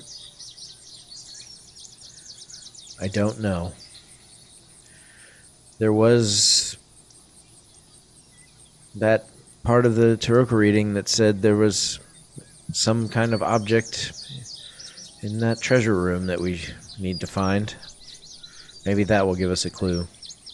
Hey, taking more things from the temple. No, I didn't. I'm not saying to take any of the treasure. Just locate the object that was referenced. Of course. And what could it reference though? What I guess my train of thought is best case scenario rather than what's the worst that could happen.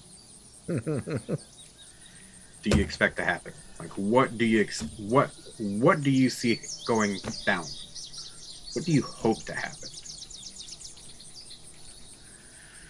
Honestly, best case scenario, if I was wishing things into existence, I would hope that when you reformed the sarcophagi, the evil that was trapped before would instantaneously be teleported back in there. But I'm not sure that's how it works. But we can hope, right?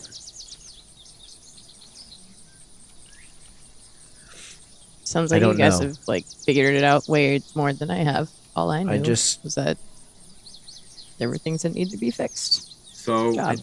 I just know that that's the first step. Mm-hmm. So we're not gonna wait for hope. We're just gonna leave. We're gonna go to the Amber Temple, and you want me to carve the amber. Yes. And that's just gonna fix everything. I didn't say that. It's just the first step. Well, remember, there's two things that need to happen in Barovia in order for it to maintain balance, right? There's Strahd, and then there's the temple. We're in that wibbly-wobbly time where Strahd is dead, right? You guys said he was dead? Yes. Great. So it's already begun resetting.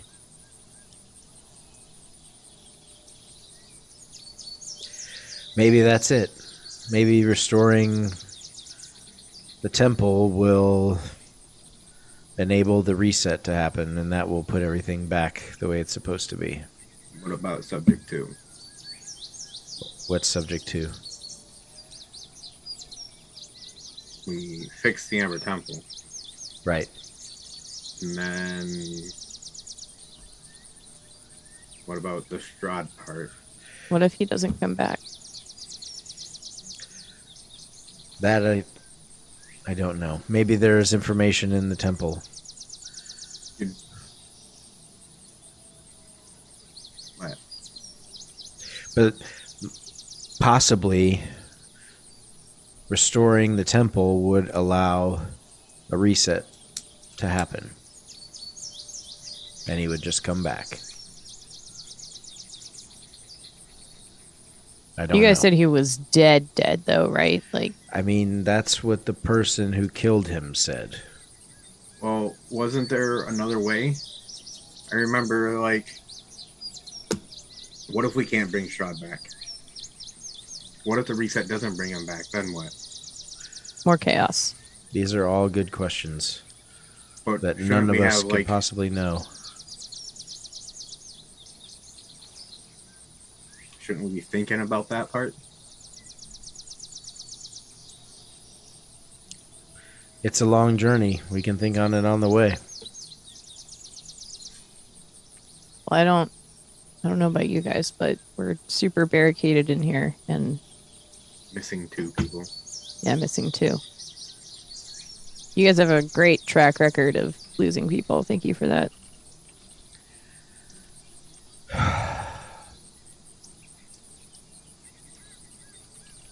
I mean, to be fair, hope wouldn't be lost if she didn't have to chase after you. Well, Okay. all right. Well, everyone. that's a lot. Let's keep our eye on the prize, shall we?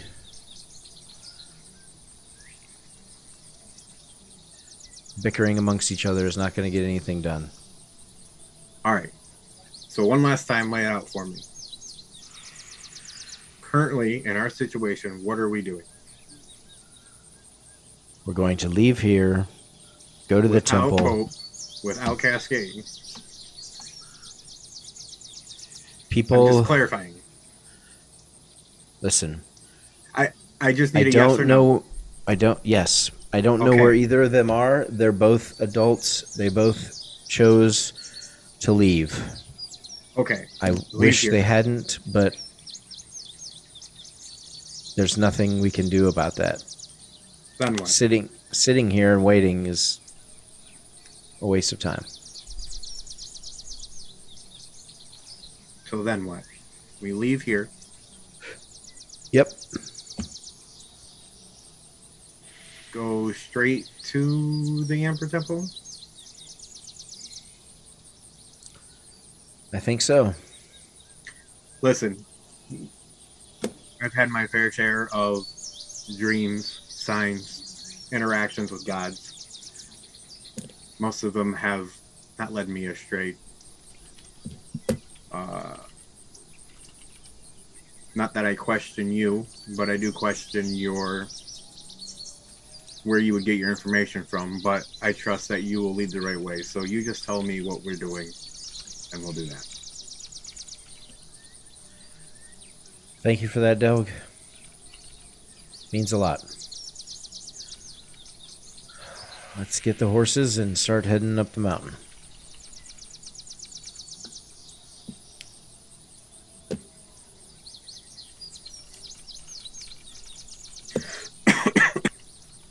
All right. Yeah. Bree, you all right?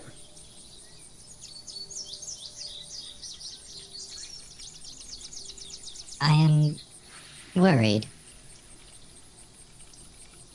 Okay. About what?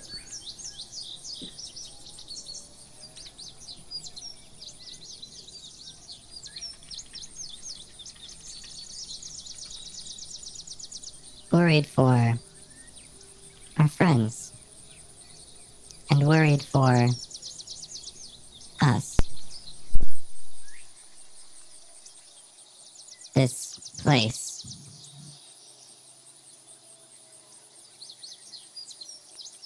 It truly is as bad as you say it was.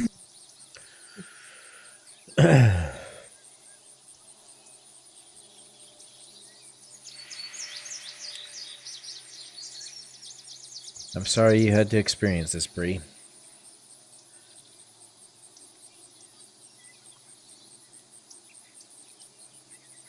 I'm worried for our friends too.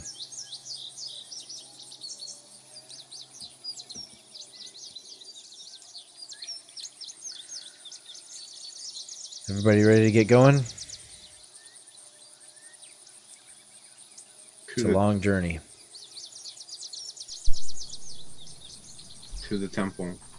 All right, Fix the stones. let's go. And then. And then. How are you taking down the barricades? I'd probably just take down the barricade on the front door. Okay. And leave everything else boarded up. Delg would try to assist, but he would be distracted trying to figure out and kind of look to where Cascade might have gone or what might have happened. Was she taken? Did she leave? Those kind of things. So Okay. He might be a negative help at some point in time. Not on purpose, but yeah, I don't think it's a check because like you guys have put this together and you guys have clearly knew you were gonna have to take it down at some point. So you take the barricades off of the door. I'm assuming you open it and go outside. Yep. As soon as you do, you walk right back into the Blue Water Inn. Oh, Jesus.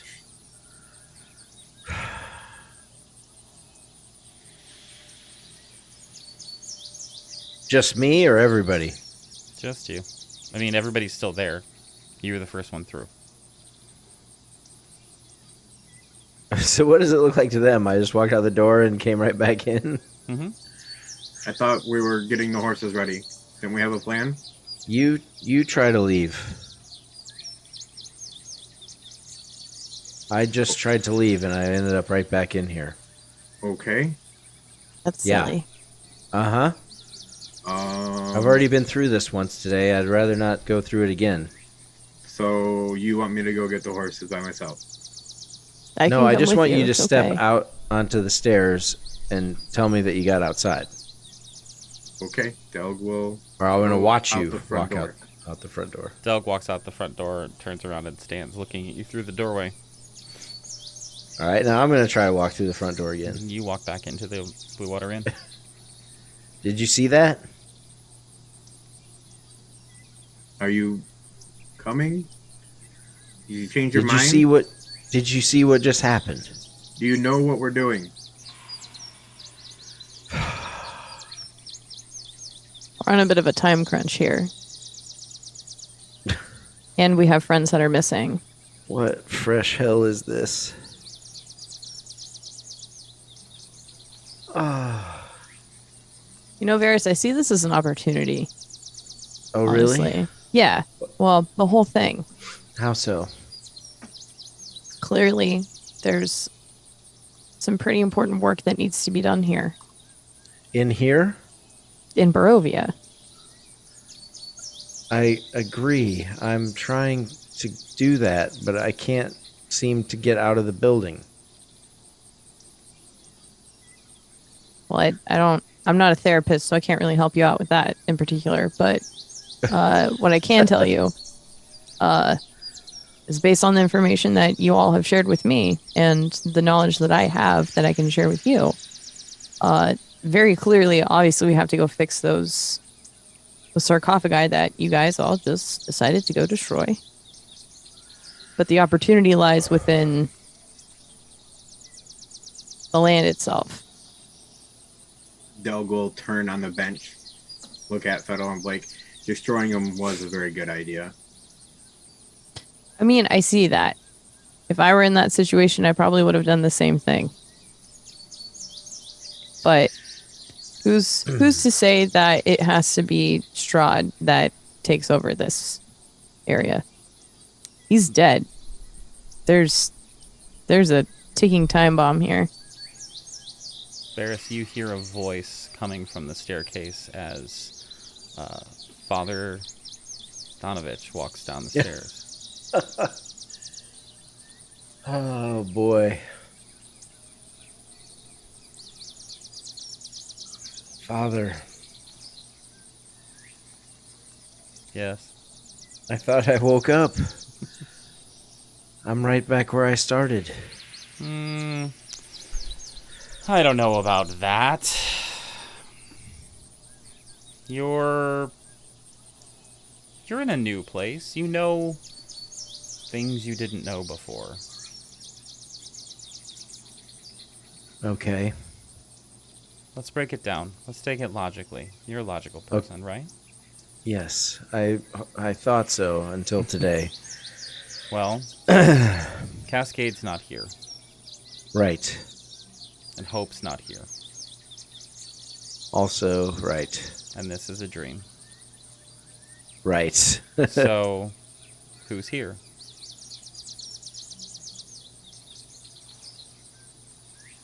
All the followers of Eldath. Interesting. And why is Delg here? You put that together before for the stone, right? Right. And why is Fettel here?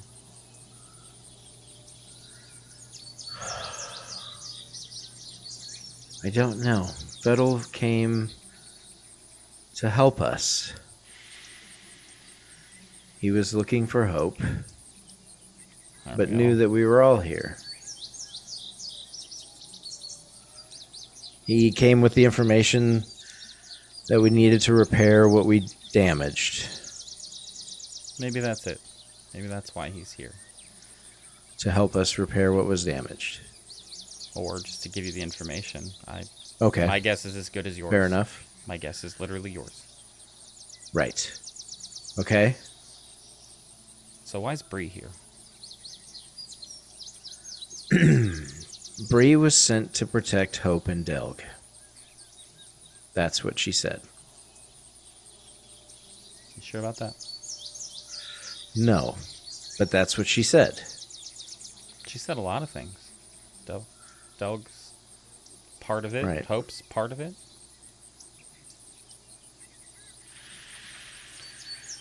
She has the symbol of Eldath on her. You ever looked under it? No. I'll walk over to Bree and look at her shoulder. Hey, Bree. What does Varis see? He does have a high perception. Yeah. Just 1 second. Mm-hmm.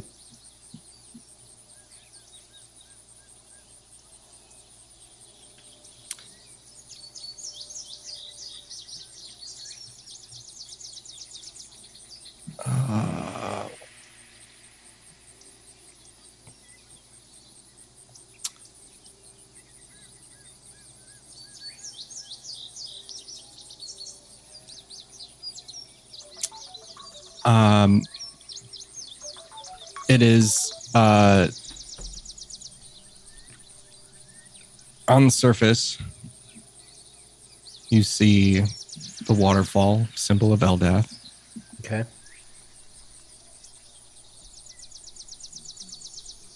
But scuffed down, sanded down to the point, unless you were really, truly looking and really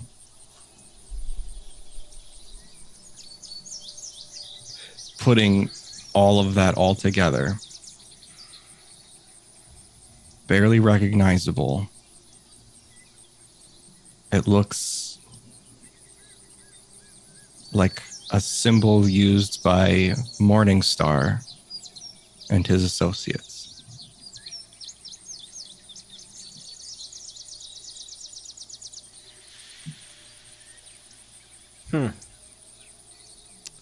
Hi, I'm your subconscious, Okay. reminding you noticed that. Right. Probably. That could be something else.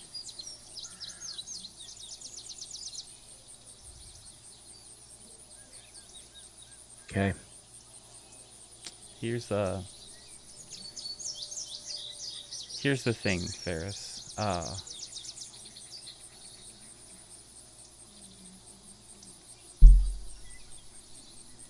There's something else that I noticed about Bree. It struck me as odd. Which means it struck you as odd. Mm-hmm. There's information in there that y'all have been trying to get out. Right. I wonder if there's something in there that she's supposed to give you.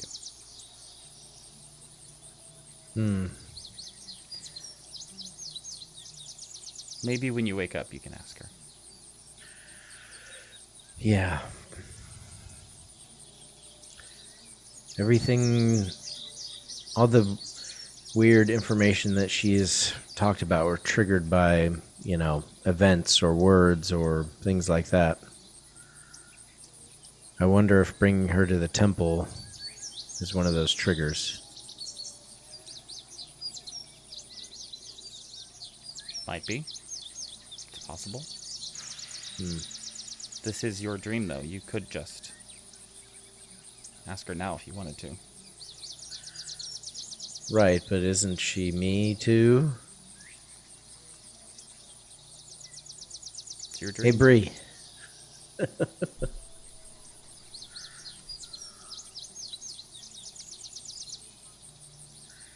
When you were sent here, were you supposed to give us something?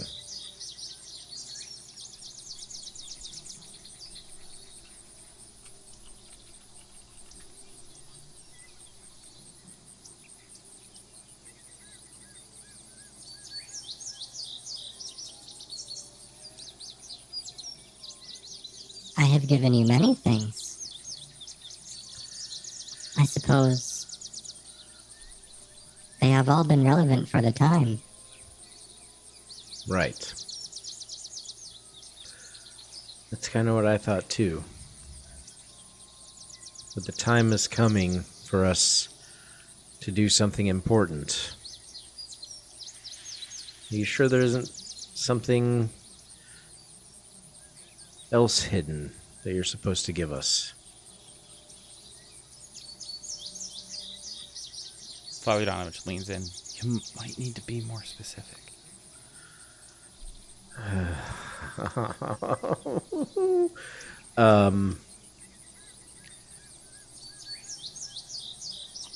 Do you know anything about the Amber Temple?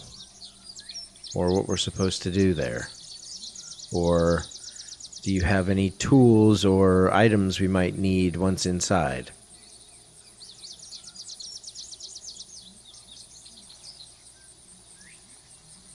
Have you heard of the Amber Temple before? Oh, many times. You've spoken of its dangers and evils. I mean, from other sources, not us. I suppose... Yes. There would be a particular ritual used by the priests of Osibus to bind evil creatures to amber. I see. Do you know this ritual?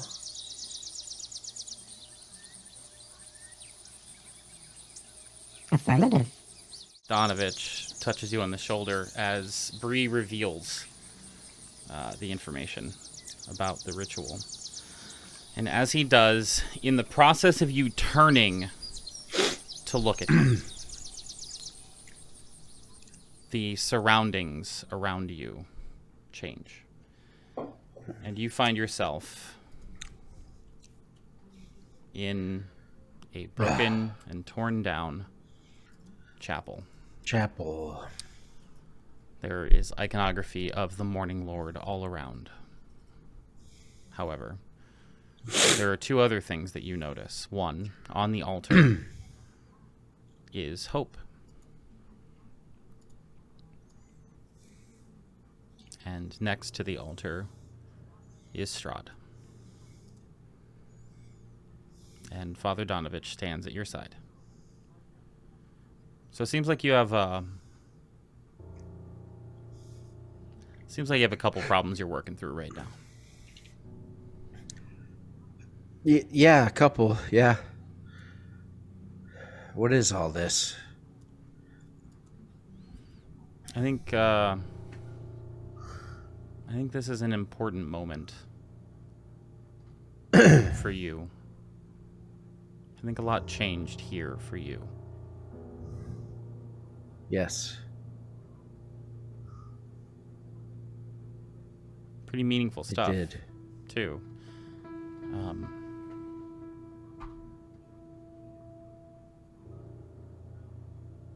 So, what are you going to do? Heading up to the mountain. You seem pretty gung-ho about just going to the temple.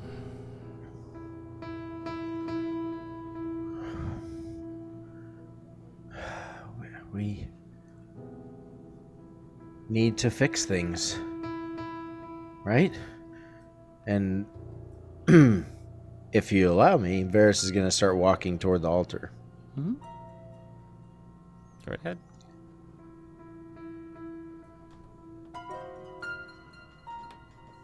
Just as before in the other room, Strahd is motionless as if a statue, perhaps like a wax statue of some kind, but is very real. Hope lies there, eyes closed, scarf around her neck.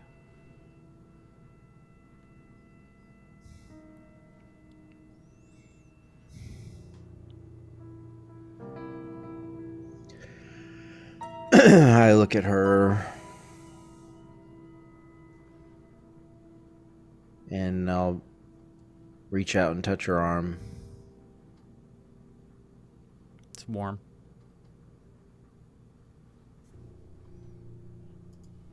I will find you again.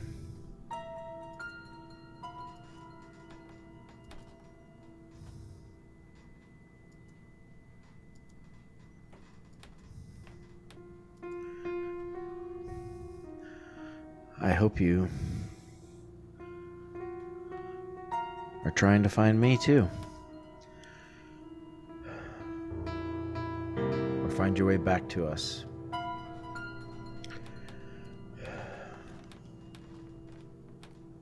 So it seems like there's still... I'm sorry, I No, go ahead. thought Go ahead. the moment was over. No, that's fine. So it seems you have a plan that's missing one thing. Him. Right. What are you going to do about that?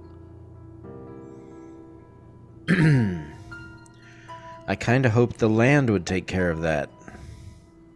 That the properties of this place would fall back in step.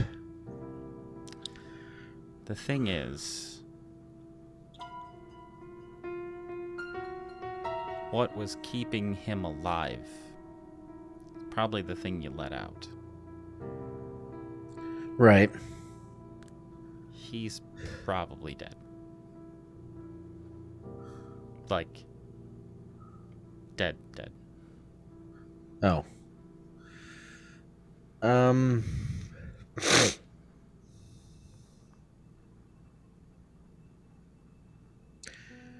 So we need to find someone to replace him? You're getting there. I don't like the sound of that. What do you mean? Well, who's going to be willing to do that? You need someone that's willing? I guess, well, yeah, I thought, right? He was willing. He did this to himself. He did. But there's a lot more than just what did this to him in that temple. Right. Well, do you think those things were willingly put into those blocks of amber? No, I see your point, but I guess my question is, he willingly made himself and then was bound here by something in there. I suppose whatever he made a deal with, right?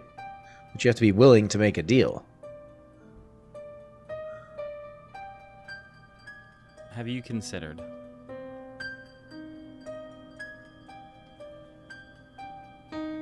he's not the thing that's in control? Absolutely. No, I understand that. He was being held here like a prisoner, but he still ruled and had full control, right, of the land. One step at a time. One step at a time, right? He didn't because, Didn't. Varis, Okay, he couldn't leave, right. which meant something else was in control. Sure, right. I do understand that part of it. And where do you think that thing was? Where?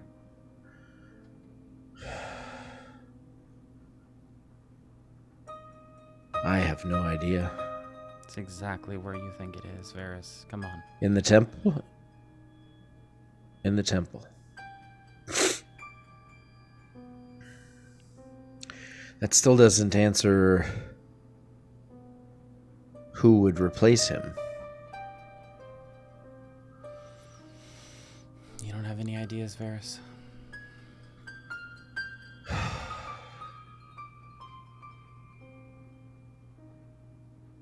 mean, maybe Delg would want to. He wanted to be burgomaster of the village. It's a terrible job. Nobody should want that. Right. I mean, he really wanted it, though. No, I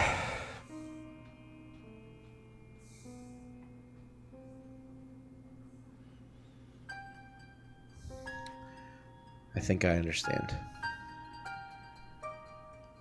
You gotta say it.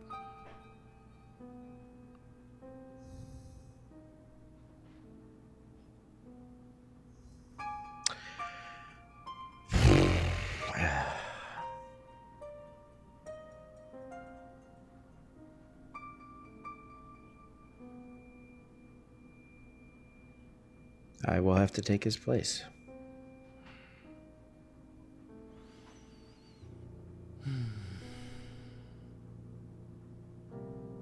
Varis.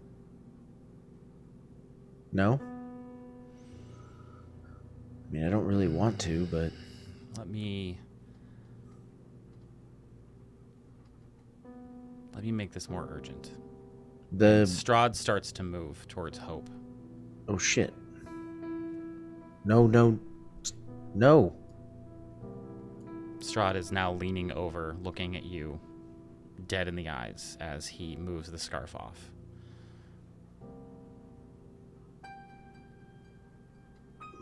Grab his hand. He bats your hand away. He's leaning down, closer.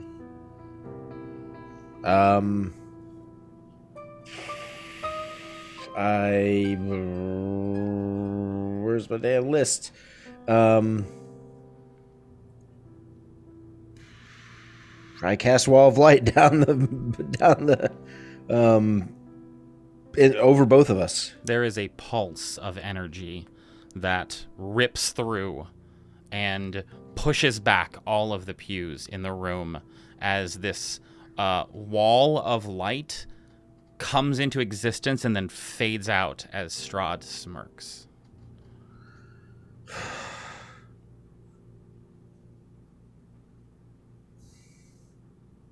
Father Donovich, from behind you, as Strahd is now inches away from Hope's neck, says, "One step at a time.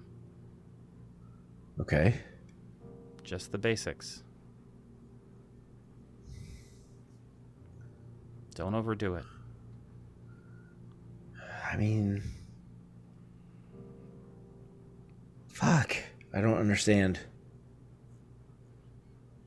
Eldritch Blast? I don't understand. You take a step backwards. I want to get him off of her any way I can. And lift your wand to cast Eldritch Blast. And... Oh, I know. Sorry. Go ahead. Energy that rips out and arcs across the room and slams into Strahd is not the same energy that you had previously released. It is brilliant, bright, full of light and life. And you hear Father Donovich behind you go, "There it is."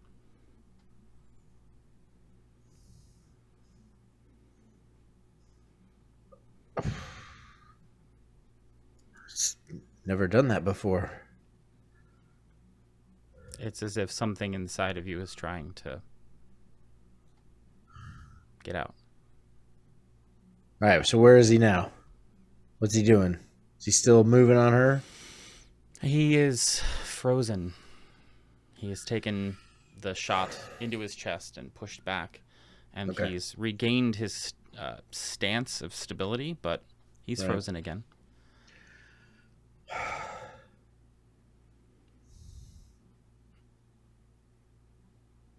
Okay.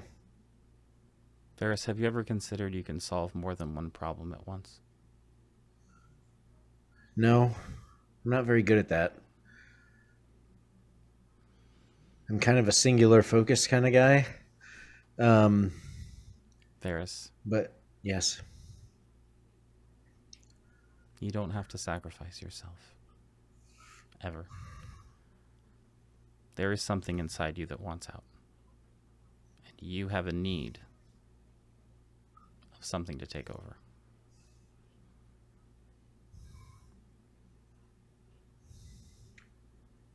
Okay. You want change. I do. More than anything. You want to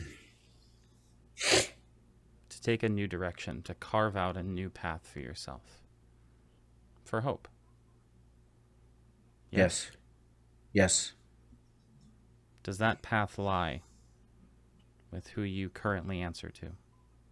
No. Then why don't you do something about it? I'm trying. I don't know. I don't know the steps, the mechanics of it. Suddenly, If, in front of okay. you, putting a hand on your shoulder, is Bree. And if you'll allow me, Joe, Bree says, I do.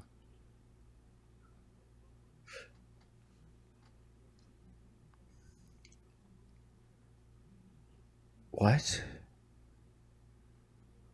He did tell you he knew the ritual, didn't he? I didn't know that's what she meant. Please, tell me. I'll do anything, Bree.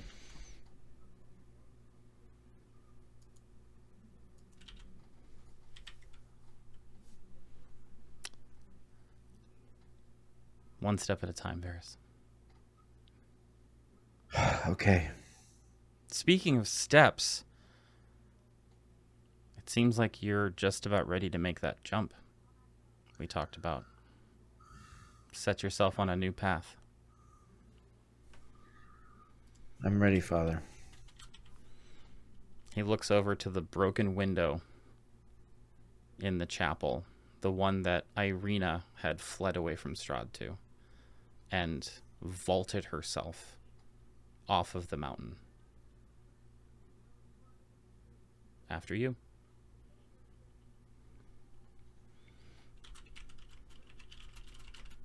Out the broken window? Okie dokie.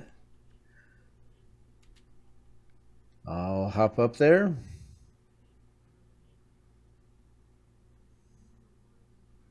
Take a look. What does it look like out there? It looks like you're about to jump off of a mountain. Straight down. Is the sun out? No.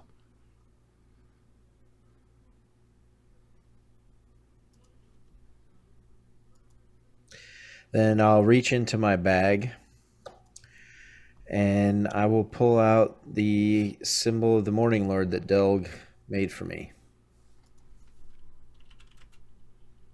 It glistens as if caught by light.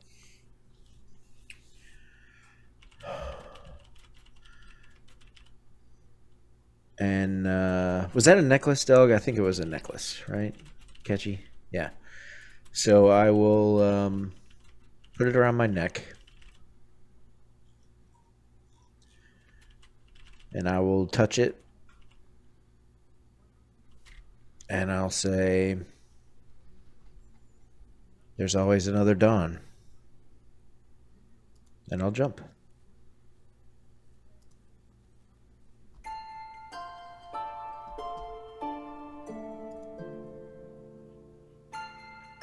You feel the cold wash of water hit you as you dive under the surface of some pool of water.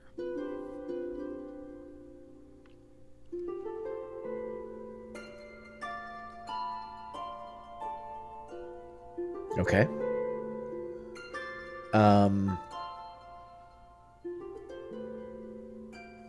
Try to come to the surface again.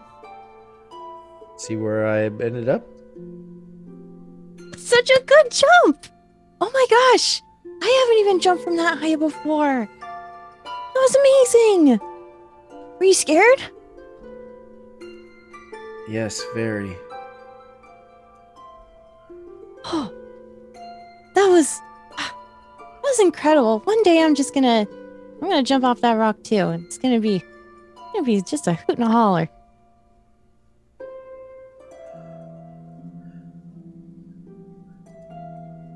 You know, Fettel jumped from the one that's like just above from where you jumped. He said he wasn't scared at all, but I knew he was shaking in his furry boots. Well, I shall have to go to the next one up then. Can't be outdone by your brother. Nope, not at all.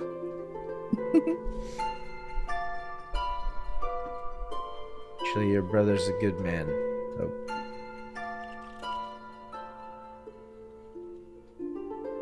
That makes me really happy to hear.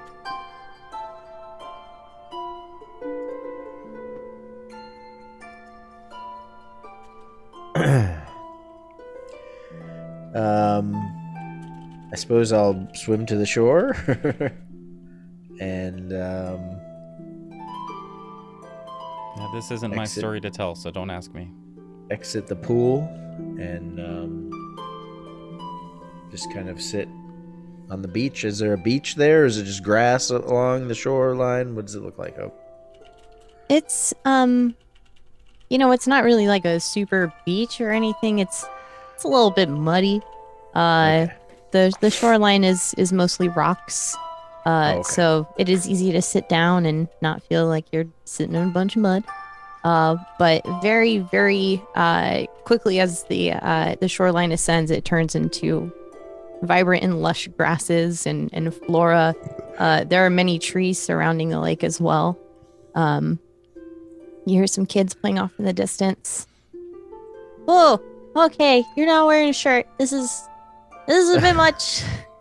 I'm not wearing a shirt? What happened to my shirt? You're swimming. Okay. I mean, you can. It's What fine. do I have around my neck? Anything? You have I the know you said symbol- this is our story, but you have the I want symbol to of the see. Morning Lord. Okay. Like a blanket or something. I mean, you've never seen a man with his shirt off before. It's fine. I mean, I have, but it's different. This is weird. Whereas you know it's weird. I'm so embarrassed. Well, I didn't honestly know that I wasn't wearing a shirt until just this second, so I'm sorry. Oh, no. Oh, God. I looked. Oh, no. Oh, Eldath, forgive me. I'm so sorry. Do you know where my clothes are? They're just over here. Okay. I'll go get my shirt and put my shirt on. I mean, you don't have to if you don't want to. It's fine. Is It's that totally better? fine. Is It's that totally better? fine. Yeah, that's great. That's totally All fine. right. Now I can actually look at you in the face and not turn bright pink. It's hard to do with all the fur, but you know, it's just how it happens. It's fine. So what were we talking about before I decided to jump off of the cliff into the water? I mean, you said that you wanted to prove that you were super brave and go up higher than I had ever jumped before. And I was like, no, it's going to be really scary. I don't really remember how deep the bottom of the lake is. Please don't do it. But also, it's really cool. Please do it so I can tell everyone about it. Okay.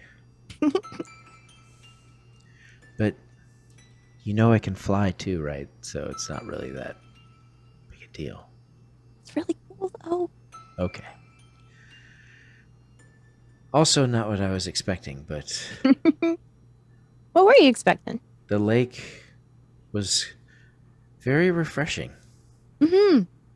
It's It's It's okay kind that of- you swim in there, right? I mean, Oh, It's yeah. not like a holy thing that I just defiled or something no, Right, no, you're okay. fine. with my You're- bare chest. Oh no! Oh, don't make me Alright. think about it again. No, you're Okay. fine. Yeah, we go swimming in there all the time. It's also used Okay. for healing rituals. There's Okay, good. ceremonies and stuff that happen out here. I think there's even still an old maypole over there that we're too lazy to take down. But All right. You know, well, I just want to it's- make sure I wasn't doing something disrespectful. I appreciate that. Thank you, Varis. Hope, I think something's happening to me. You okay? Do you need to lie down? Did you hit your head when you hit the water? I mean, How many fingers am I thought holding had up? 9. Okay, good. Wow, that was quick. I think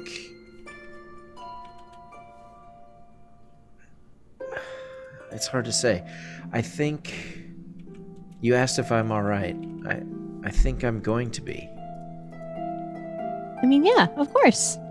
I think I'm going to be all right. I like to think that the day that I met you, I knew that I was going to be okay.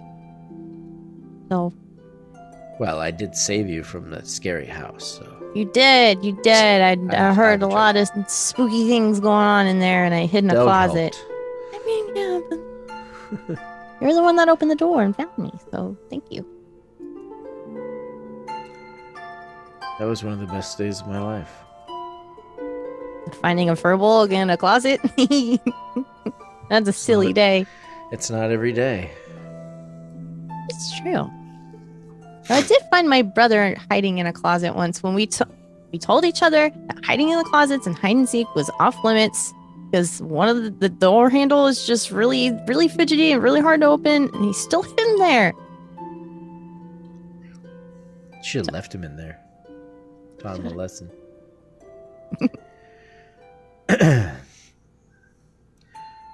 No, the thing you showed me, Hope, is that faith matters.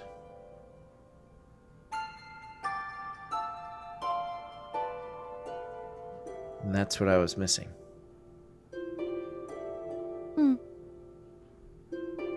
Well, that just warms my heart to hear. And whether that's faith in a god, or each other, or a party, a family, you all gave that to me. I never knew what that meant before.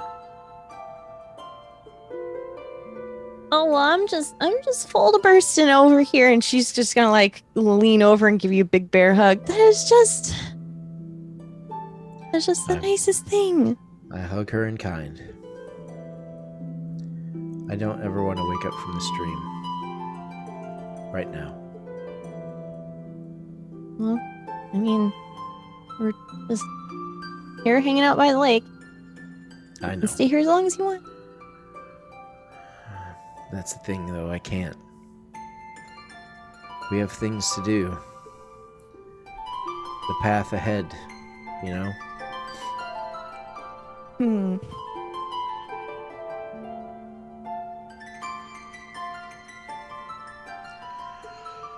But thank you. Yeah, of course. That's what I'm here for, silly. I know.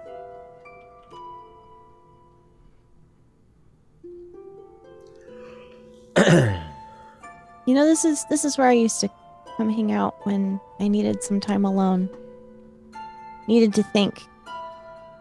There was always so much going on, and always so much that was told to me that I needed to do, that I needed to carve my own little place to just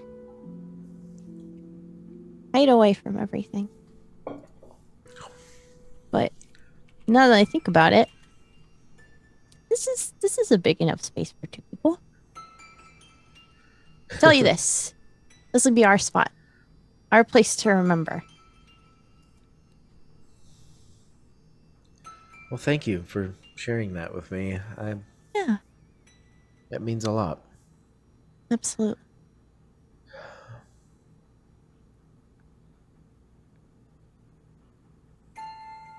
Anything for you, Varis.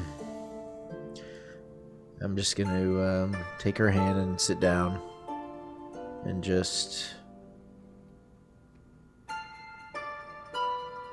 kind of bask in the sunlight and in the moment and think, this is what I want.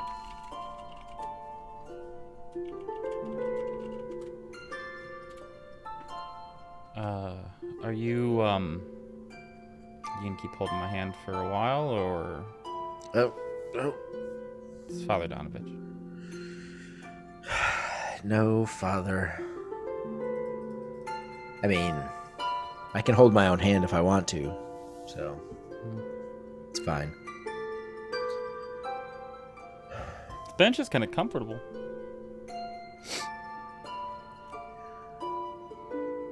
It is. This place is comfortable.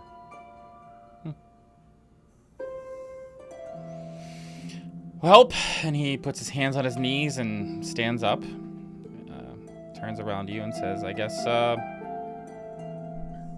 you found what you were looking for. I don't know what else I can do did. here. And he kind of looks at you, and he looks at the bench you're sitting on. Looks back at you.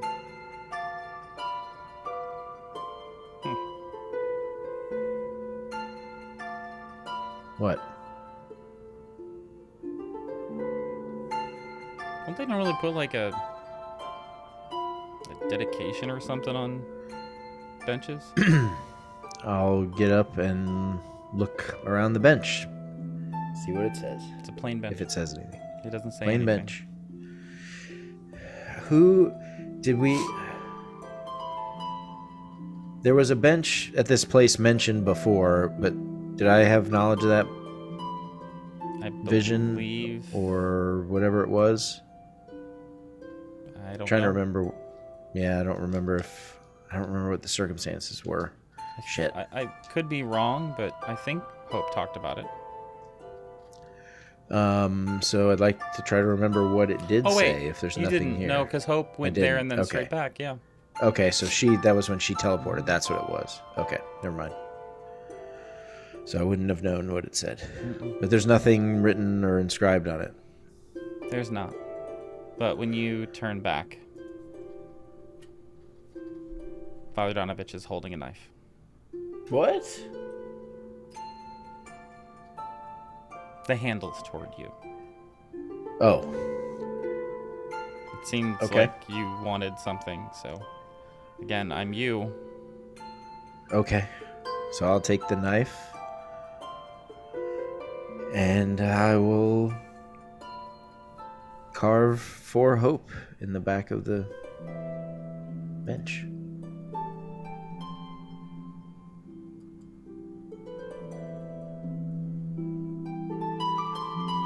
As you finish carving it and take a step back to look at it and to take the scene in one more time.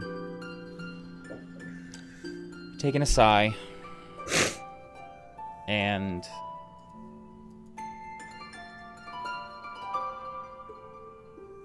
realize that you are in the position you normally sit in when you're in your trance.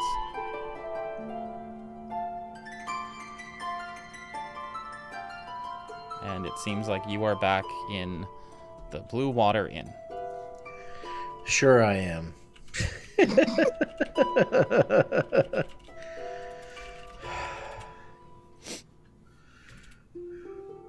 Have a look around. It looks as you Is left there it the night everyone before. there? I know they're asleep. They're I asleep. believe you were last watch. You have to wake them up. Yeah. All right. Well, I guess I'll try this one more time, and I'll start waking everybody up.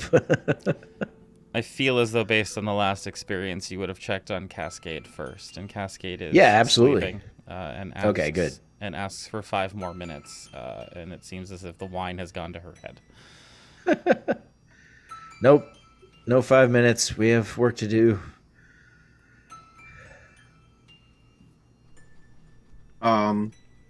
Doug would get Doug? up and get his things together and get Min's taken care of, and reaches in his pack and walks over to you, standing next to a table, and he'll pull out a stone block and set it down next to you on the table, put his back on, and start walking towards the door.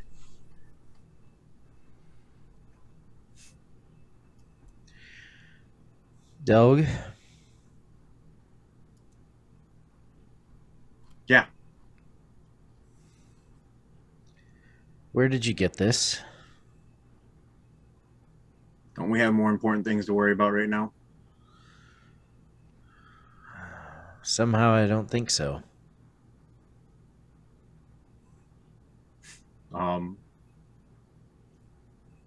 He will start unbarricading the front door. As Varis attempts to determine whether or not this is another dream, we're gonna close out tonight's session in a different place. The sound of paper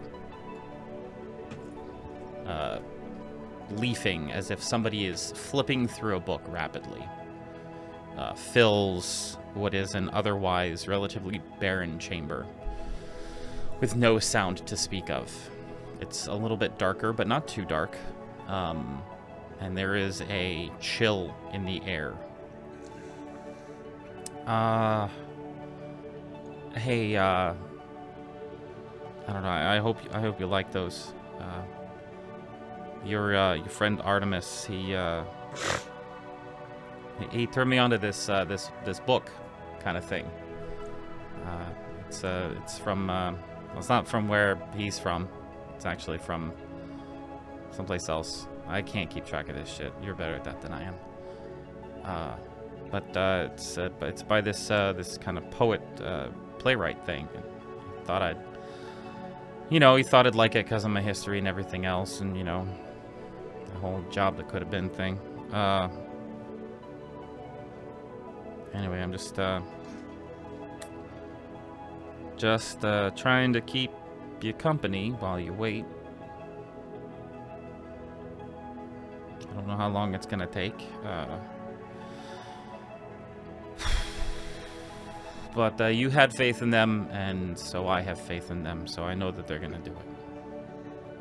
I know they'll figure it out. I hope they figure it out. Yeah, they're gonna figure it out, right?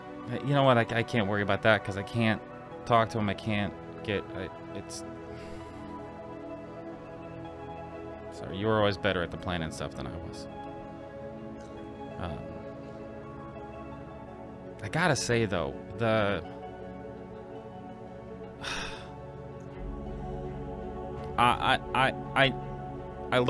learned how to do it because you taught me how, in case something happened. But I never thought I was actually gonna have to do it. So I hope I remember, since you didn't write that shit down.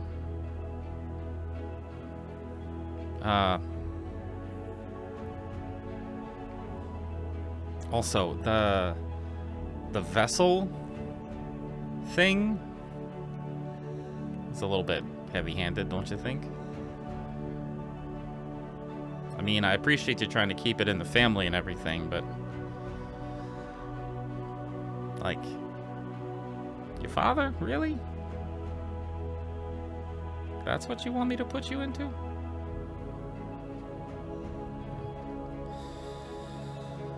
Well, I can't really ask you now, because you're dead, so...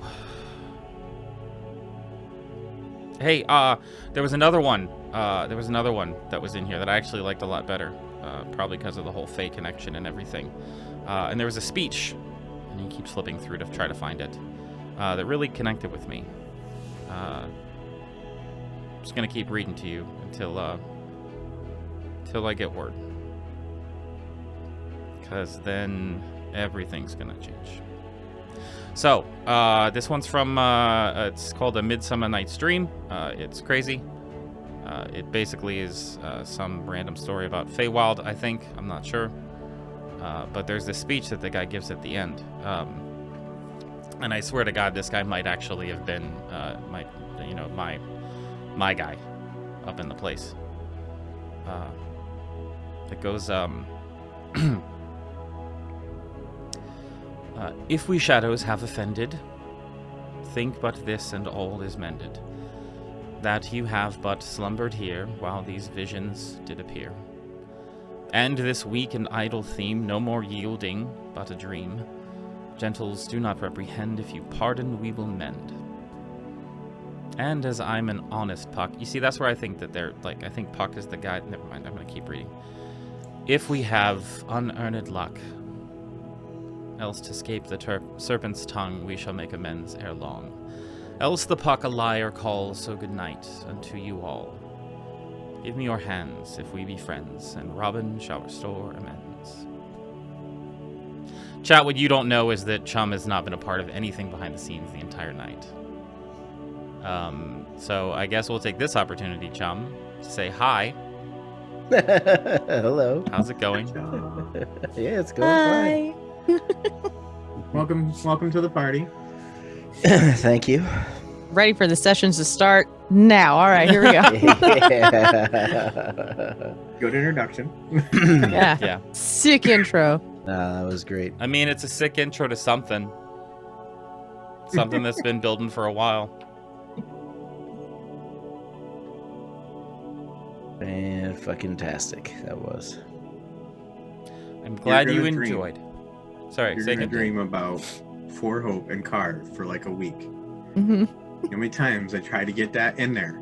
Yeah. You did really well with that. That was, you took the assignment, you understood it, you got like an A++, my dude.